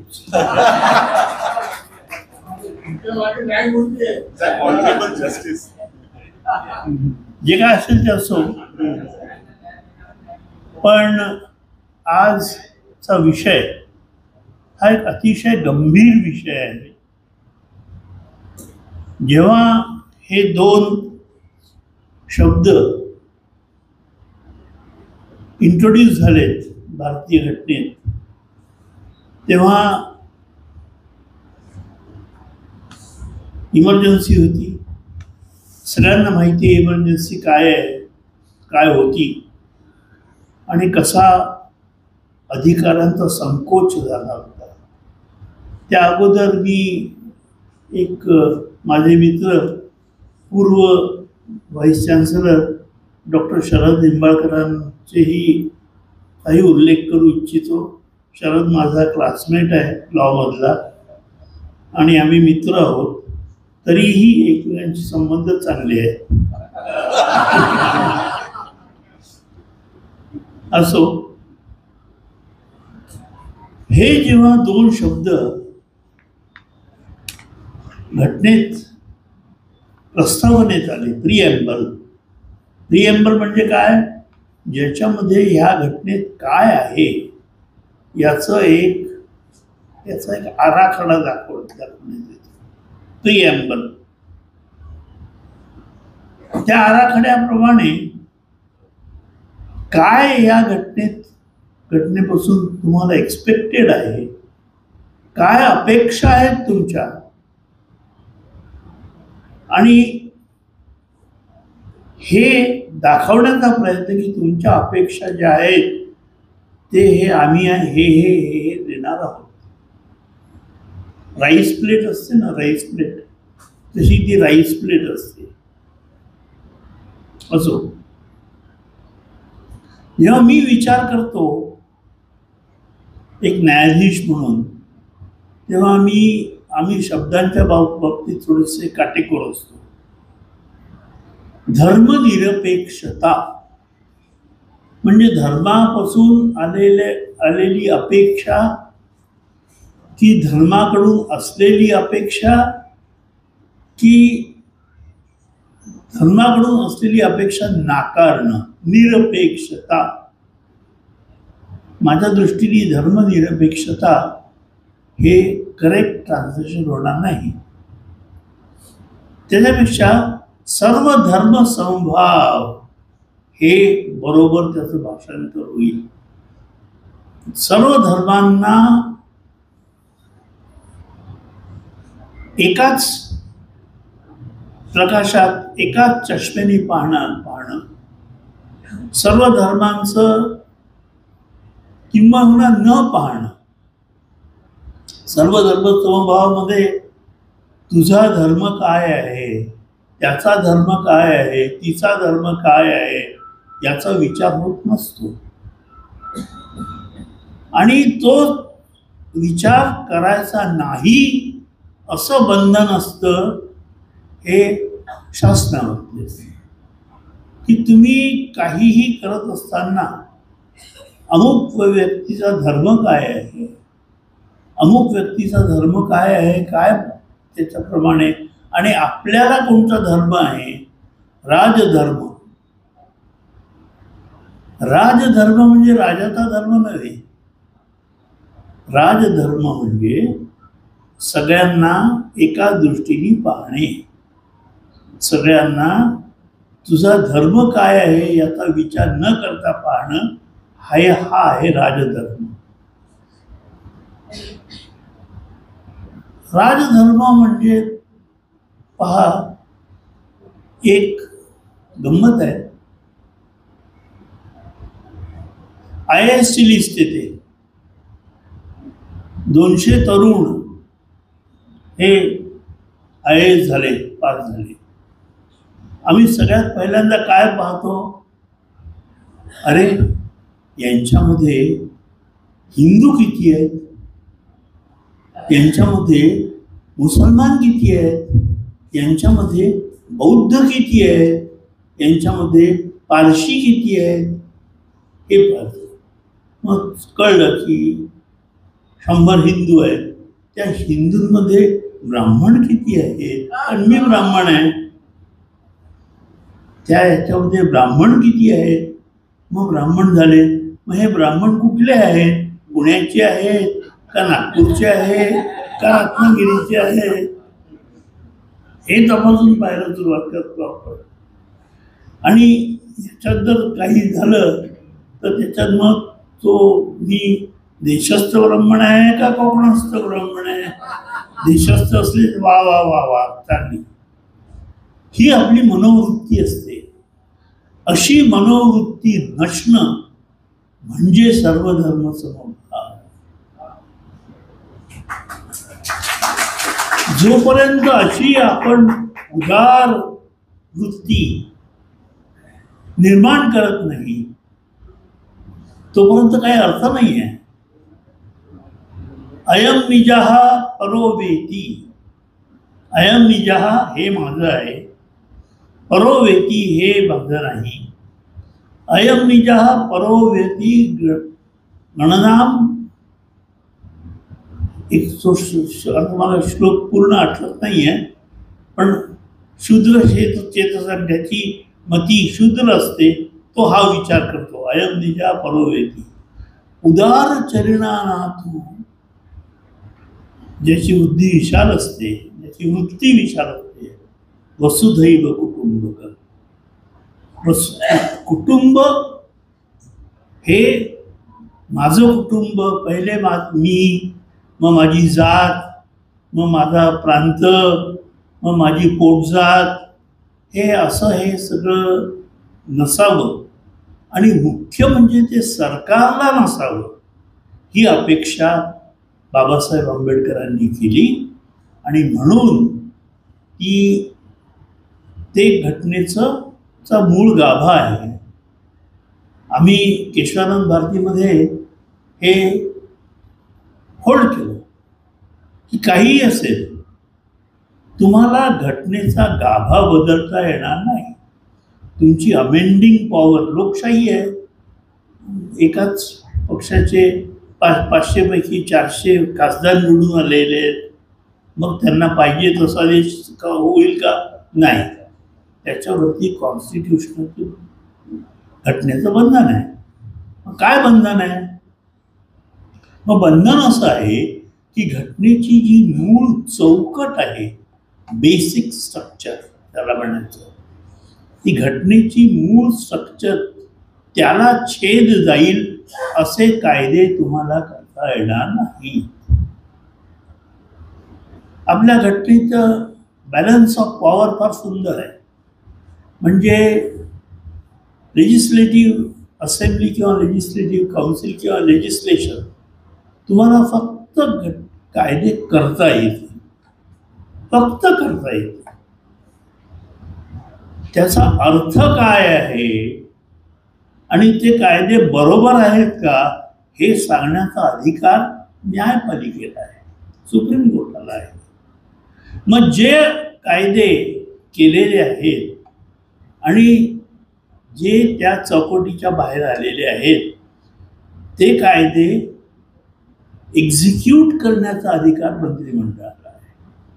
म्हणजे एक्झिक्युटिव्ह हे जे बॅलन्स ऑफ पॉवर आहे, म्हणजे लेजिस्लेटिव्हला कायदे करण्याचा अधिकार आहे, पण ते त्यांचा अर्थ काय हे सांगण्याचा अधिकार नाही आहे. तो अधिकार न्यायपालिकेला आहे. न्यायपालिकेला त्याचा अर्थ काय होतो, ते बरोबर आहेत की नाही हे ठरवण्याचा अधिकार आहे, पण ते लागू करण्याचा अधिकार नाही आहे. ते लागू कोण करतं, म्हणजे एक्झिक्यूट कोण करतं? Ministry, executive. असा हा सुंदर तराजू, म्हणजे सोनं देखील ज्या तराजूमध्ये तोललं जातं त्याच्यापेक्षाही काटेकोर असा तराजू आपल्या घटनेने दिलेला आहे. म्हणून आपली घटना जगातली एक सर्वश्रेष्ठ घटनांपैकी एका अशा माणसाने ती ड्राफ्ट केलेली आहे. बाबासाहेबांनी घटना लिहिलेली नाही, बाबासाहेबांनी घटना ड्राफ्ट केलेली. ड्राफ्टिंग कमिटीचे ते चेअरमन होते. आणि त्यांनी म्हटलं, विशेषतः रावल साहेबांनी आज जे भाषण केलं किंवा डॉक्टर चोरपगारांनी भाषण केलं, त्यांनी म्हटलं की घटना खूप सुंदर असेल, पण ती घटना राबवणारे जर मूर्ख असतील तर त्या घटनेचा उपयोग नाही. किती दूरगामी शब्द होते पहा. ज्या माणसाचं आडनाव बदललं त्याच्या मास्तरांनी, कारण की ते लांब होतं, आंबावडेकरचं आंबेडकर केलं. किती प्रकांड पंडित असेल तो माणूस. भारतात जे ज्ञानी लोक झाले निर्माण, ज्ञानी लोक जन्मले, त्यांच्यापैकी मेरुमणी म्हणून मी डॉक्टर बाबासाहेब आंबेडकरांचं नाव घेतो आणि मानतो. केवढी दूरदृष्टी होती त्या माणसाच्या जवळ, केवढी विचार करण्याची क्षमता होती त्या माणसाजवळ. नुसती विचार करण्याची क्षमता नव्हती, ते विचार अंमलात कसे येतील हे किती सूक्ष्मतेने आणि किती क्लिअरली, किती स्वच्छ दृष्टीने पाहू शकणारा तो माणूस. त्या माणसाला अर्थात एक वेळ पाडण्यात आलं ही गोष्ट वेगळी. कॉन्स्टिट्यूंट असेंब्लीमध्ये त्यांना पाडण्यात आलं. त्या विषयावरती आता मला बोलायचं नाहीये, ते राजकारण वेगळं आहे. राजकारणावरती बोलण्याचं माझं पिंडही नाही, माझी पात्रताही नाही. पण अशी विचारदृष्टी, अयम निजः परो वेती गणना लघुचेतसा उदारचरणांतू वसुधैव कुटुंबकम, असं पूर्ण भारताला एक कुटुंब म्हणून मानून तशी प्रोव्हिजन करणं, तसं लिहिणं, तसं ते प्रत्यक्ष येईल अशी व्यवस्था करणं, हे डॉक्टर बाबासाहेबांनी केलं. म्हणून डॉक्टर बाबासाहेबांचं महत्व. सर्वधर्म समभाव हे एक सूत्र अशा रीतीने त्या राबवण्यात आलेलं आहे आपल्याकडे, आणि अशा रीतीने राबवण्यात येत आहे किंवा येईल अशी अपेक्षा आहे सरकारकडून, की त्यात तू कोणत्या जातीचा, तू कोणत्या धर्माचा, तू काय, कुठला, कसा, हा संकुचित विचार नाही. आणि हा संकुचित विचार भारतीय घटनेमध्ये कधी नव्हताच. बाबासाहेबांनी जे ड्राफ्ट केलं त्याच्यामध्ये हा संकुचित विचारांना जागाच नव्हती. आणि म्हणूनच ही घटना जगातली एक सर्वश्रेष्ठ घटना अशी आहे. एक गंमत आहे की सेक्युलरिझम म्हणजे सर्व धर्म समभाव आणि सोशलिझम हे माझ्या मते हातात हात घालून चालतात. त्याचं कारण असं की मी श्रेष्ठ, माझा धर्म श्रेष्ठ, माझा धर्मच फक्त श्रेष्ठ, दुसरा धर्म चालू नाही, हे असा विचार करणं म्हणजे मी तुझ्यापेक्षा श्रेष्ठ, कारण माझा धर्म हा आहे आणि तुझा धर्म हा आहे. मग कशाचा आला हो सोशलिझम? समाजवादाचं मूळ देणारा मार्क्स होता. मार्क्सनी ते समाजवादाचं मूळ बीजारोपण केलं. मग त्याचा पुढे वटवृक्ष होत गेला आणि त्याच्यातून वेगवेगळ्या विचारांच्या फांद्या फुटत गेल्या. मग त्याच्यात कम्युनिस्ट झालेत, मग त्याच्यात सोशलिस्ट झालेत, आणि एकेकाळी तर संसोपा असे विषय होते आमच्याकडे. पण सोशलिझम का? कारण तुम्ही सगळ्यात पहिल्यांदा आर्टिकल 14 निर्माण केलं, 15 निर्माण केलं आणि 16 निर्माण केलं. No discrimination. तुमचं डिस्क्रिमिनेशन तुमच्या बाबत पक्षपात होऊ शकणार नाही, हे प्रिन्सिपल घटनेने दिलं.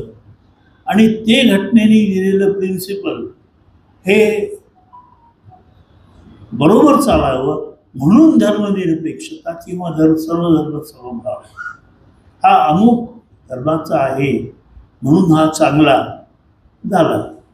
घटनेचं 14, 15, 16 तुटले, त्यांचं उल्लंघन झालं. आज जी गरज आहे ती गरज अशी आहे की आम्ही थोडेसे विस्तृत, थोडेसे विशाल मनाने विचार करायला शिकलो पाहिजे. पंजाबात गेले तुम्ही, हा सिख आहे, हा नॉन सिख आहे, पंजाबी आहे, पंजाबी हिंदू आहे, पंजाबी मुस्लिम आहे, हो सगळेच पंजाबात राहणारे सगळेच पंजाबी. मग ते हिंदू का मुस्लिम का सिख का इसाई काही नाही, अर्थ नाही त्याला. ही उदात्त प्रिन्सिपल्स लक्षात ठेवून आम्ही आमची घटना बनवली. आणि म्हणून आज विचार करण्याची वेळ आलेली आहे. रावलजींनी अगदी बरोबर सांगितलं की हे सगळं पुन्हा विचार करण्याची वेळ आलेली आहे, कारण आमच्या मुलांना आम्ही वेगळं वेगळं शिकवतो. आमच्या मुलांच्या मनात सगळे सगळे विचार पैदा करून देतो की अरे हा श्रेष्ठ, हा ब्राह्मण, हा अब्राह्मण, हा तेली, हा महार, हा बौद्ध. हे सगळं आम्ही आमच्या मुलांना शिकवतो. जोपर्यंत आमची मनं स्वच्छ नाही, जोपर्यंत पालकांची मनं स्वच्छ नाही, तोपर्यंत हा विचार मुलांपर्यंत पोहोचणारच तो. कारण विचार जसे पाणी असतं ते खाली खाली खाली खाली जातं, तसे विचार खाली खाली खाली खाली जातात. असो, विद्याताईंनी फार सुंदर भाषण केलं, रावलजींनी फार सुंदर भाषण केलं. या दोन भाषणांनंतर आणखीन एखादं वृक्ष भाषण न्यायमूर्तीकडून ऐकावं अशी चूक तुम्ही पुन्हा करू नका.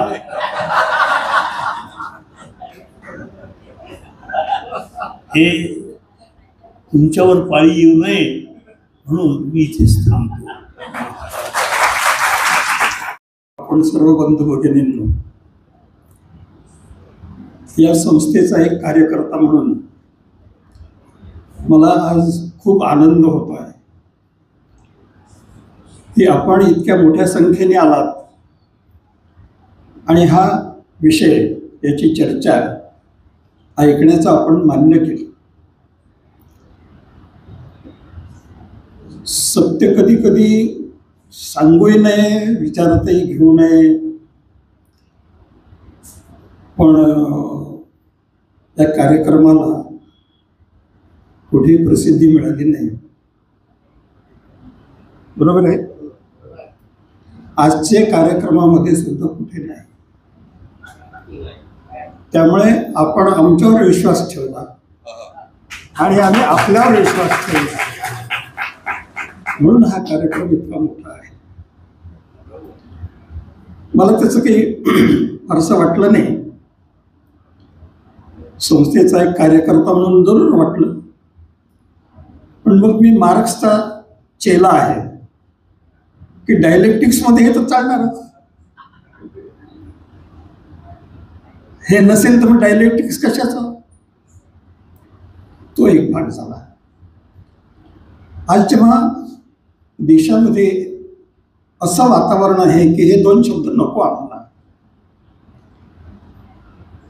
तर माननीय सर्वोच्च न्यायालयाने नोव्हेंबर 24 मध्ये जजमेंट दिलं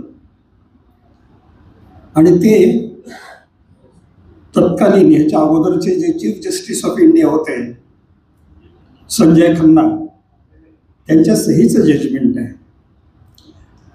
त्यांनी हे सांगितलं हे दोन्ही शब्द आमच्या व्यवहारामध्ये, आमच्या संस्कृतीमध्ये, आमच्या सामाजिकतेमध्ये मिसळलेले आहेत, हे काढून टाकता येत नाही.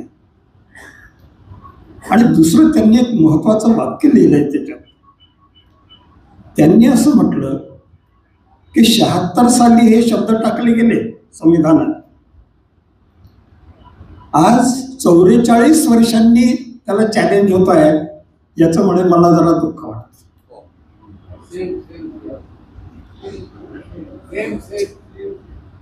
आणि त्यामुळे आपण समाज म्हणून कुठे चाललो आहोत याचा गांभीर्याने विचार करण्यासाठी आपण हा कार्यक्रम आयोजित केला. याचे दोन भाग आहेत. एक भाग असा आहे की समाजवादाचा. आजच्या तीनही व्याख्यात्यांची जी भाषणं झालीत ती अतिशय अतिशय सुंदर झालीत. आणि म्हणून मी काही अध्यक्ष म्हणून त्याच्यावर बोलत नाही आहे. मी एक आपल्यापैकी एक आणि एक ॲडिशनल वक्ता म्हणून आपल्यासमोर बोलतोय. की ज्या वेळेला भांडवलशाहीने आणि खाजगी मालमत्तेने श्रमिकांची इतकी पिळवणूक केली, त्याचं वर्णन नाही करत मी, त्यात महिला, लहान मुलं सगळेच, की त्याच्यावर अमेरिकेमध्ये आणि युरोपमध्ये विशेषतः रणकंदन झालं. श्रमिक हारले. पण मार्क्सने सांगितलं की तुम्हाला स्वतःलाच लढायचं आहे आणि तुम्हाला सामाजिक न्याय स्वतःलाच मिळवायचा आहे. हाच संदेश मी मार्क्सचा म्हणून तुम्हाला दिला तर त्याच्यात काही खूप मोठी गोष्ट नको, की हे सगळं आपल्याला करायचं आहे. मग आजचा मुद्दा काय आहे कळीचा, ती यांत्रिकी उत्पादनाची भांडवलशाही गेली, मग कॉम्प्युटरची आली, आज कृत्रिम बुद्धिमत्तेची आली, येते आहे. परंतु मी लिहितोय आहे त्याच्यावर की प्रत्येक टेक्नॉलॉजिकल चेंजने, प्रत्येक तांत्रिक बदलाने श्रमिकांचं शोषण तेवढंच केलं. पूर्वी फार वाईट होतं, आता फार चांगलं आहे वगैरे वगैरे, ते नाही आहे. त्याच्या जोडीला आणखी नाही की पूर्वी ते नुसतं शोषण होतं, आज त्याच्याबरोबर अनिश्चितता आणि चिंता या जोडल्या गेलेल्या आहेत. कालच्या वर्तमानपत्रातली बातमी आहे, गव्हर्नमेंट ऑफ इंडियाचा रिपोर्ट आहे. आपण म्हटलं ना की भारत हा सगळ्यात वेगाने वाढणारा अर्थव्यवस्था आहे, मंजूर. कालचा रिपोर्ट सांगतो, काही त्याच्यातले आकडे विषमतेचे रावलजींनी फार चांगले कोट केले. हा कालचा रिपोर्ट असं म्हणतो की देशामध्ये 50%च्या वर मुलं, लहान मुलं स्टॅग्नेटेड आहेत. त्यांची ग्रोथ होत नाही आहे, त्यांची वाढ होत नाही आहे. हे काय विकासाचा परिणाम आहे का? मग विकास गेला कुठे? देशाच्या संपत्तीचं आणि दरवर्षी निर्माण होणाऱ्या उत्पन्नाचं जे वाटप आहे, income distribution and distribution of wealth, त्याचे भारत सरकारचे आकडे भारतातले जे अर्थशास्त्रज्ञ इंग्लंडमध्ये काम करतात त्यांनी केलेलं आहे. आणि फार मजेदार गोष्ट आहे की 91 सालापर्यंत आपण कुठला तरी लगडालुला समाजवाद अंमलात आणत होतो. चुका असतील त्याच्यात 100, परंतु विषमतेतली वाढ कमी होती. विषमतेतली वाढ कमी होती. माझ्याजवळ माझ्याही मोबाईलमध्ये ते टेबल आहे, रेक्झिनचं एक मोठा हे आहे, परंतु मी तुम्हाला ते आकड्यांनी करत नाही. 91 साली आपण नवीन आर्थिक धोरण स्वीकारलं, आर्थिक खूप स्वातंत्र्य देऊन दिलं. त्याचा परिणाम मग रावल साहेब म्हणाले ते आहे की 10 आणि 20% लोकांच्या जवळ आयुष्य आणि 90% संपत्ती. मग त्याच्यात वर्गीकरण असं केलेलं आहे की 40% हा मध्यम वर्ग, 50% हा खालचा मजूर वर्ग, मग राहिली किती 10%, तो 10% वरचा श्रीमंत वर्ग. लक्षात घ्या, त्या आकड्यांचा निचोड मी तुम्हाला सांगतो आहे. ते आकडे असं दाखवतात की 91 सालानंतर आतापर्यंत 40% मध्यम वर्ग आणि 50% मजूर वर्ग यांचं उत्पन्नातलं प्रपोर्शन, हिस्सा कमी झाला. म्हणजे 90% झाले ना.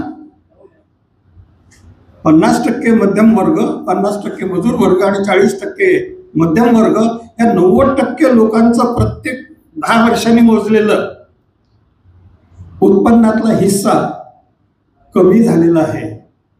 मग तो जातो कुठे आहे ते काही मला सांगायची गरज नाही. तुम्हाला सर्वोच्च माहित आहे. तुम्ही वर्तमानपत्र वाचलं की तुम्हाला हेच वाचायला मिळतं. ते 10% जातं. आता मला सांगा की 91 सालापासून नवीन आर्थिक धोरण स्वीकारल्यापासून कोणाला माहिती नव्हतं की याच्यातून विषमता वाढणार आहे म्हणून?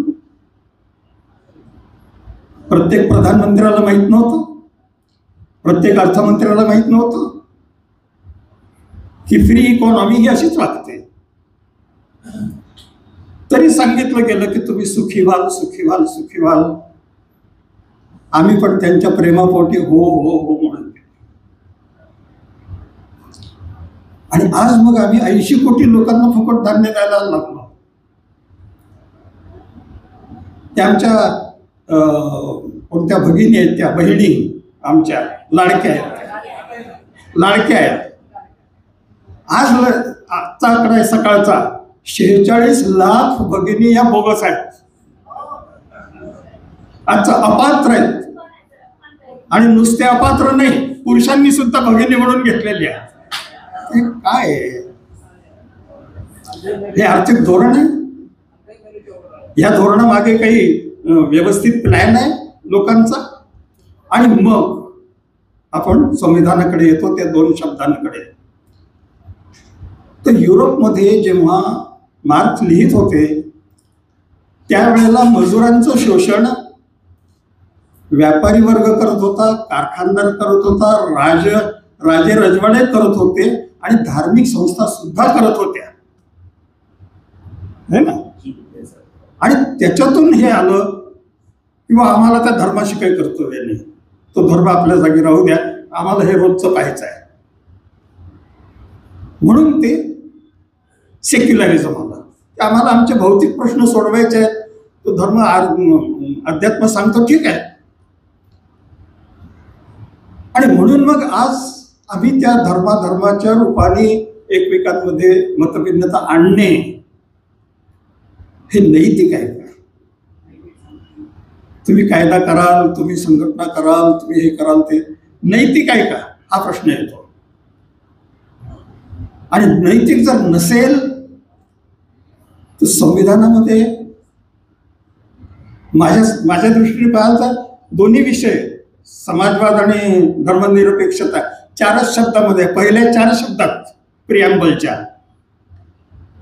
आम्ही भारताचे लोक म्हटलंय का की हिंदू, बौद्ध, मुस्लिम, शीख आम्ही सगळे आहोत त्याच्यात. आम्ही सगळे आहोत म्हणजे धर्मनिरपेक्षता किंवा सर्वधर्म समभाव नाही का? तिथे आहेच, त्या 4 शब्दांमध्ये आहे. आणि जर आम्ही असं म्हटलं की आम्ही भारताचे लोक आणि सर्वच आहोत आम्ही, तर त्याच्यामध्ये एकाला गरीब ठेवायचं, दुसऱ्याला श्रीमंत होऊ द्यायचं, हे नैतिक आहे का? तुम्ही म्हणाल की परिस्थितीचा परिणाम आहे, टेक्नॉलॉजीचा परिणाम आहे वगैरे वगैरे. तुम्ही काय करता? आणि संविधानात दिलेलं असताना तुम्ही असं का होऊ देता? तुम्हाला संविधानाची गरज काय? मग जर मनाप्रमाणेच करायचं असेल तर संविधानाची गरज काय? आणि मग संविधानामध्ये समाजवाद कसा लिहिलाय आंबेडकरांनी ते मी सांगतो. पहिले तर प्रिॲम्बल मध्ये आहेच, मग सगळ्यांचं आर्टिकल 14 मध्ये सगळ्यांना समान वगैरे वगैरे ते आहे. सगळ्यांना फंडामेंटल राईट्स दिलेले आहेत, मूलभूत अधिकार, चांगलं जीवन जगण्याचे, शिक्षण मिळण्याचे, आरोग्य मिळण्याचे, ते सगळ्यांना दिलेले आहेत. तिथे धर्माचा उच्चार नाही आहे, पण सगळ्यांना म्हटल्यानंतर आपण ते तत्व, फंडामेंटल राईट्स 1947 पासून 2025 पर्यंत पाळले का? कोणत्या कालखंडात पाळले आणि कोणत्या कालखंडात नाही पाळले याचा ते विचार करणं आवश्यक आहे, तुम्ही आम्ही. आणि मग पार्ट 2 मध्ये म्हणजे पार्ट 4 मध्ये संविधानाच्या directive principles of state policy म्हणजे राज्याच्या धोरणांचं निदेशक काय असावी तत्व, त्याच्यात आर्टिकल 49 मध्ये लिहिलेलं आहे की देशाची संसाधनं ही मोजक्या लोकांच्या हाती पडतील आणि सार्वजनिक लोकांचं नुकसान होईल असं होऊ देऊ नये, लिहिलेलं आहे. आणि लोककल्याणाकरता ही साधनं वापरली जातील, त्याचं कॉन्सन्ट्रेशन ऑफ वेल्थ होणार नाही, इन्कम होणार नाही, हे डायरेक्टिव्ह प्रिन्सिपल्समध्ये लिहिलेलं आहे. आता ते काय पुन्हा पुन्हा लिहायची गरज आहे का? आम्हाला जाणा ना तुम्ही. आणि प्रत्येक राजकीय पदाधिकारी आमचा संविधानाची शपथ घेतो ना की मी संविधान आम्हाला ताणेन. अरे वा, मग तुम्ही सुरुवात करा ना वी द पीपल पासून. शहरातल्या मुलांना चांगल्या शाळा, खेड्यातल्या मुलांना वाईट शाळा, हे कुठलं धोरण आहे संविधानातलं?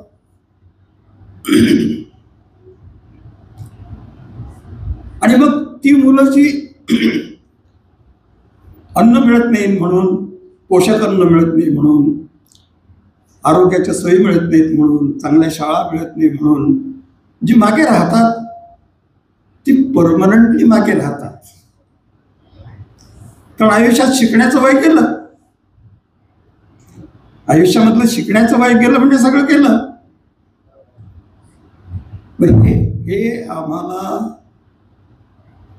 जगातलं एक मोठं राष्ट्र म्हणून समजत नाही का? कळत नाही का?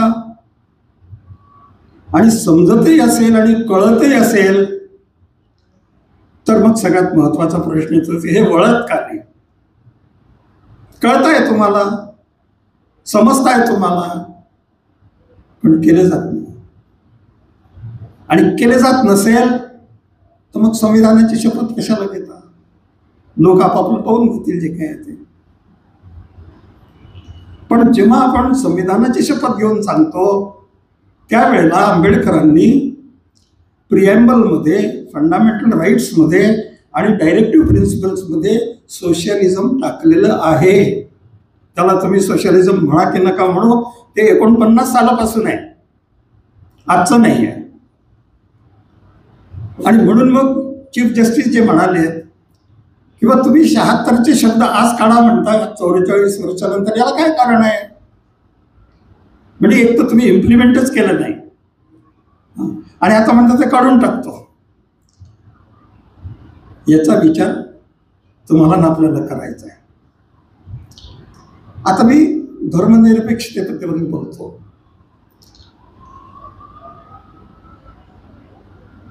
आम्ही सगळे सर्व धर्म समभाव वाले लोक आहोत. ती आमची संस्कृती आहे. आणि त्या संस्कृतीचं जर सगळ्यात चांगलं उदाहरण द्यायचं असेल तर मी भाषण सुरू करण्याच्या आधीच डॉक्टर रावलला सांगितलं की मी लंगरचं उदाहरण देणार आहे.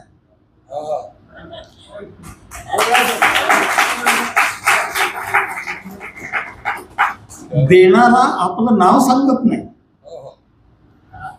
आणि घेणारा कोण आहे हे विचारत नाही, फक्त मानवीयता त्याच्यात आहे. अशी संस्कृती काही हलकी आहे का आमची संस्कृती? कोविडमध्ये नागपूरमध्ये मुंबई पुण्याकडून येणाऱ्या लोकांना अन्नधान्य मिळावं, जेवण मिळावं म्हणून आमचे गुरुप्रीत सिंग आणि त्यांचा ग्रुप, भगतसिंग ग्रुप, तो सगळं अन्नधान्य आणि जेवण वाटत होता. त्याच्या पुढचं विचारून घ्या तुम्ही. त्या भागात राहणाऱ्या वेश्या तिथे आल्या त्या केंद्रावर की आम्हाला भूक जेवायला द्या कारण आमच्याकडे लोक येत नाहीत. सरकारने काय केलं हे माहित नाही का? जितके मजूर मुंबई दिल्लीकडून आपापल्या गावाकडे आलेत, किती उद्योजकांनी त्यांना तिकीट काढून दिलं असेल? मग पुढचा प्रश्न, का नाही? का नाही? रात्रंदिवस तुमच्यासाठी ते उत्पन्न निर्माण करतात, संपत्ती निर्माण करतात, आणि आपत्ती आल्यामुळे ते घरी जातात त्यावेळेला तुम्ही तिकीटही काढून देत नाही. ही मानवीयता कुठे आहे? जेव्हा कोणी एक अमेरिकन प्रेसिडेंट आले होते भारतामध्ये, तर ते त्यावेळेच्या भारत सरकारला असं म्हणाले की बाबा म्हणे मला काही कळून नाही राहिलं, म्हणे तुम्ही कसे काय लोक आहेत. तर ते म्हणाले बघ काय झालं? नाही म्हणे इतके धर्म, इतके भाषा, इतक्या परंपरा हे तुम्ही सांभाळता कसं? अरे तेच तर आमचं वैशिष्ट्य आहे की हे सगळं सांभाळतो आम्ही आणि रोज हसून बोलून जगतो सुद्धा आम्ही. हे सगळं आपल्याजवळ संचित असताना, ही मूल्य आपल्याजवळ संचित असताना, की आम्हाला कोणी सांगायची गरज नाही, आम्ही जगतो असे. मला एकदा मी असं बोललो एका भाषणामध्ये की मुंबई हे सगळ्यात धर्मनिरपेक्ष किंवा सेक्युलर असं शहर आहे आणि त्याच्या खालोखाल नागपूर आहे. आपले मित्र श्रोत्यांमध्ये होते, नाही म्हणे नागपूर नंबर 1 आहे. आम्हाला अभिमान आहे त्याचा. आम्ही एकमेकाशी बोलताना कधी भाषा पाहत नाही ना, ते त्याचा धर्म पाहत नाही ना, त्याची जात पाहत नाही. आम्ही आपले व्यवहार करतो लोकांच्या करता, ते आमचं वैशिष्ट्य आहे. मी MBAचा डायरेक्टर होतो. मुलांची ॲडमिशन झाली, तर एक तामिळनाडूचे पालक ते थांबून माझ्याकडे आले. म्हटलं भाऊ काय झालं? नाही म्हणे माझ्या मुलाची ॲडमिशन झाली. म्हटलं मग आता काय राहिलं? नाही म्हणे माझ्या मुलाच्या विरुद्ध डिस्क्रिमिनेशन होईल का अभ्यासामध्ये, मार्क देण्यामध्ये? म्हटलं मग तुम्ही काय बोलता? तर म्हटलं मी नागपुरात जेव्हा आलो विद्यार्थी म्हणून तेव्हापासून आतापर्यंत मला माझी कोणी जात विचारली नाही ना, माझं गाव विचारलं नाही ना, माझी भाषा विचारली नाही. म्हटलं आम्ही तर असेच व्यवहार करतो. नाही नाही आमच्या तामिळनाडूमध्ये असं असं आहे वगैरे वगैरे. म्हटलं तुम्ही ते विसरून जा. नागपूर हे ते शहर नाही, मुंबई ते शहर नाही, हे सगळे सेक्युलर शहर आहेत. आणि आम्ही जर असं पाहायला लागलो, मी शेवटचे 1-2 मुद्दे मांडतो फक्त, की आम्ही धर्माप्रमाणे जातीप्रमाणे बोलायचंच ठरवलं, शक्य आहे का ते? तुम्ही आम्ही जे धान्य खातो ते कोणत्या धर्माच्या बाईने बियाणं शेतात पेरलं हे तुम्ही तपासून पाहिलं का? की त्या बाईच्या हातचं मी खाणार नाही म्हणून? हॉटेलमध्ये जाऊन जेवतो त्यावेळेला आपण विचारतो का की हा शेफ कोणत्या जातीचा आहे, कोणत्या धर्माचा आहे? त्यामुळे हे जे आहे हे मूळ विषय नाहीत. आणि मूळ विषय आहे की तुम्ही सर्व धर्माच्या लोकांना समान मानून, आता जातींचे काही प्रश्न चालू आहेत आरक्षणाचे वगैरे वगैरे, आपल्याला त्याच्यात पडायचं नाही म्हणून मी पण लिहित नाही त्याच्यावर. मूळ प्रश्न आहे की तुम्ही समाजवाद आणता का? समाजवाद आणला तर तुम्हाला सगळ्यांना शिक्षण द्यावं लागेल. मग जातीचा आरक्षणाचा प्रश्न कुठे आला? गरीब श्रीमंताचा प्रश्न कुठे आला? तुम्हाला नोकऱ्या निर्माण कराव्या लागतील, मग बेरोजगारीचा प्रश्न कसा आला? 77 साली जेव्हा मोरारजी देसाई प्रधानमंत्री होते आणि वाजपेयीजी विदेश मंत्री होते, ते सोव्हिएत युनियनला गेले होते. 60 वर्ष झाले होते सोव्हिएत युनियनचे म्हणून. तिकडून आल्यानंतर मोरारजी एका वेगळ्या कार्यक्रमात बोलले, वाजपेयीजी दुसऱ्या कार्यक्रमात बोलले. काय बोलले? मोरारजी म्हणाले की मी 10 वर्षानंतर सोव्हिएत युनियनला गेलो तर मला तिथे खूप प्रगती दिसली. वाजपेयीजी काय म्हणाले की मी पहिल्यांदाच सोव्हिएत युनियनला गेलो आणि मला कळून आलं की गरिबी ईश्वर निर्माण करत नाही.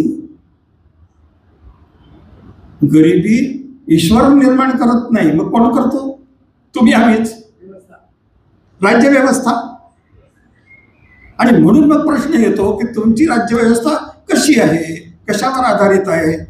आणि ती जर एका चांगल्या, शिरपूरकर साहेबांनी फार चांगलं आपल्याला सांगितलं की जगातले एक उत्कृष्ट संविधान जर तुमच्या हाती आहे, तर त्याचा अंमल न करता आपण दुसऱ्याच गोष्टीचा अंमल करत राहिलो तर मग जे आज घडत आहे ते उद्या घडेल, उद्या घडलं तर परवा घडेल. मग शेवटचा प्रश्न येतो, असं चालू द्यायचं असेल चालू द्या, नसेल चालू द्यायचं उभे राहा. कारण बदल कोण घडवून आणेल? बदल ज्यांना परिवर्तन पाहिजे आहे तेच बदल घडवून आणतील. आणि मग तुम्ही आम्ही जर परिवर्तनाची भाषा रोज बोलतो तर तुमची आमची ड्युटी आहे, आपलं कर्तव्य आहे की संविधानामध्ये ही जी 2 तत्व लिहिलेली आहेत, समाजवाद आणि धर्मनिरपेक्षता, त्याच्यामधून हजारो लाखो लोकांना चांगलं जीवन मिळणार आहे. समाजवाद म्हणजे काय? तर जे काही तुम्ही संपत्ती निर्माण करता त्याचं न्याय्य वाटप होणे. आज होतो का? नाही होत विषमतेमध्ये. आणि म्हणून ते न्याय्य वाटप जर करून घ्यायचं असेल तर तुम्हाला आम्हाला आग्रही राहायला पाहिजे.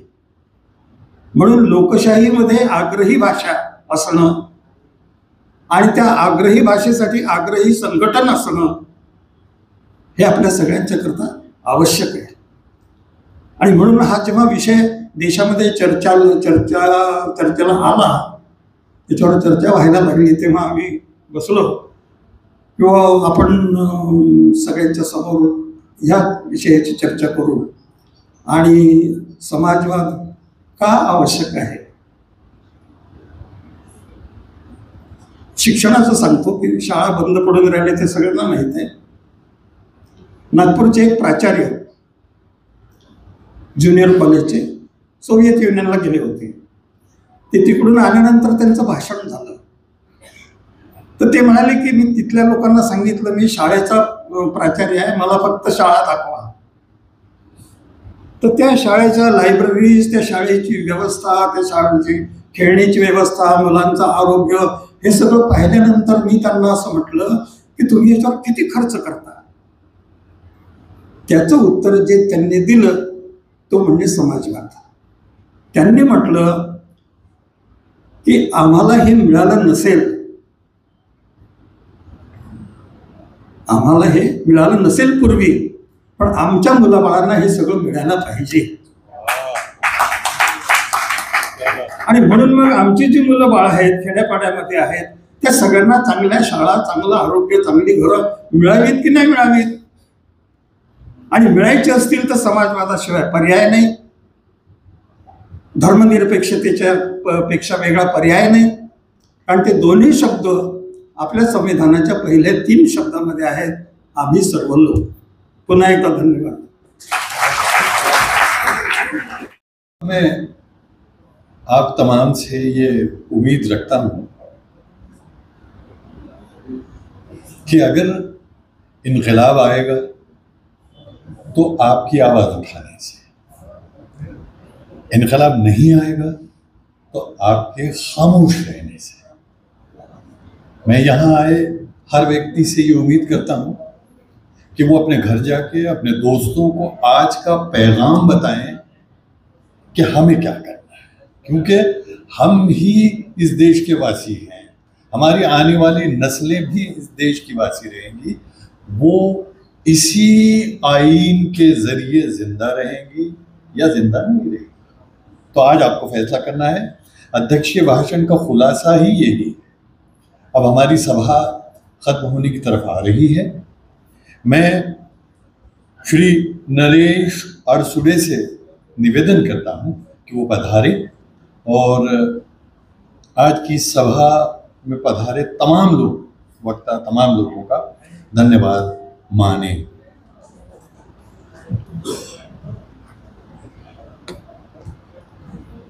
आर्य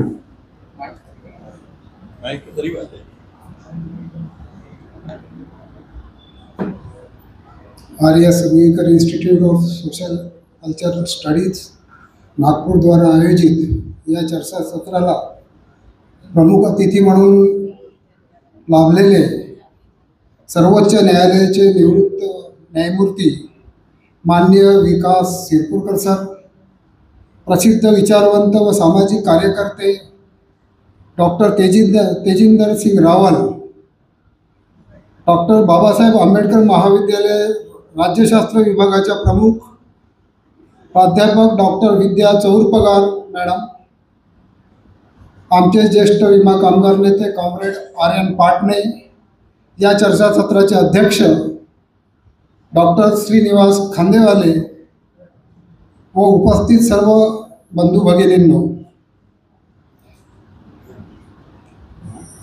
या चर्चासत्राचा शेवटची जबाबदारी माझ्याकडे दिलेली आहे. या सर्व मंचावर उपस्थित मान्यवरांनी आपला मोलाचा वेळ आम्हाला दिला आणि आम्हाला चांगलं मार्गदर्शन केलं, त्याबद्दल मी त्यांचे आभार व्यक्त करतो. आपण सर्व लोक वेळात वेळ काढून या कार्यक्रमाला उपस्थित झाले त्याबद्दल आपले पण आभार व्यक्त करतो. आणि ज्यांनी प्रत्यक्ष अप्रत्यक्षपणे या कार्यक्रमाला यशस्वी करण्याकरता सहकार्य केलं त्या सर्वांचे आभार व्यक्त करून हा कार्यक्रम इथे संपला असं जाहीर करतो. धन्यवाद.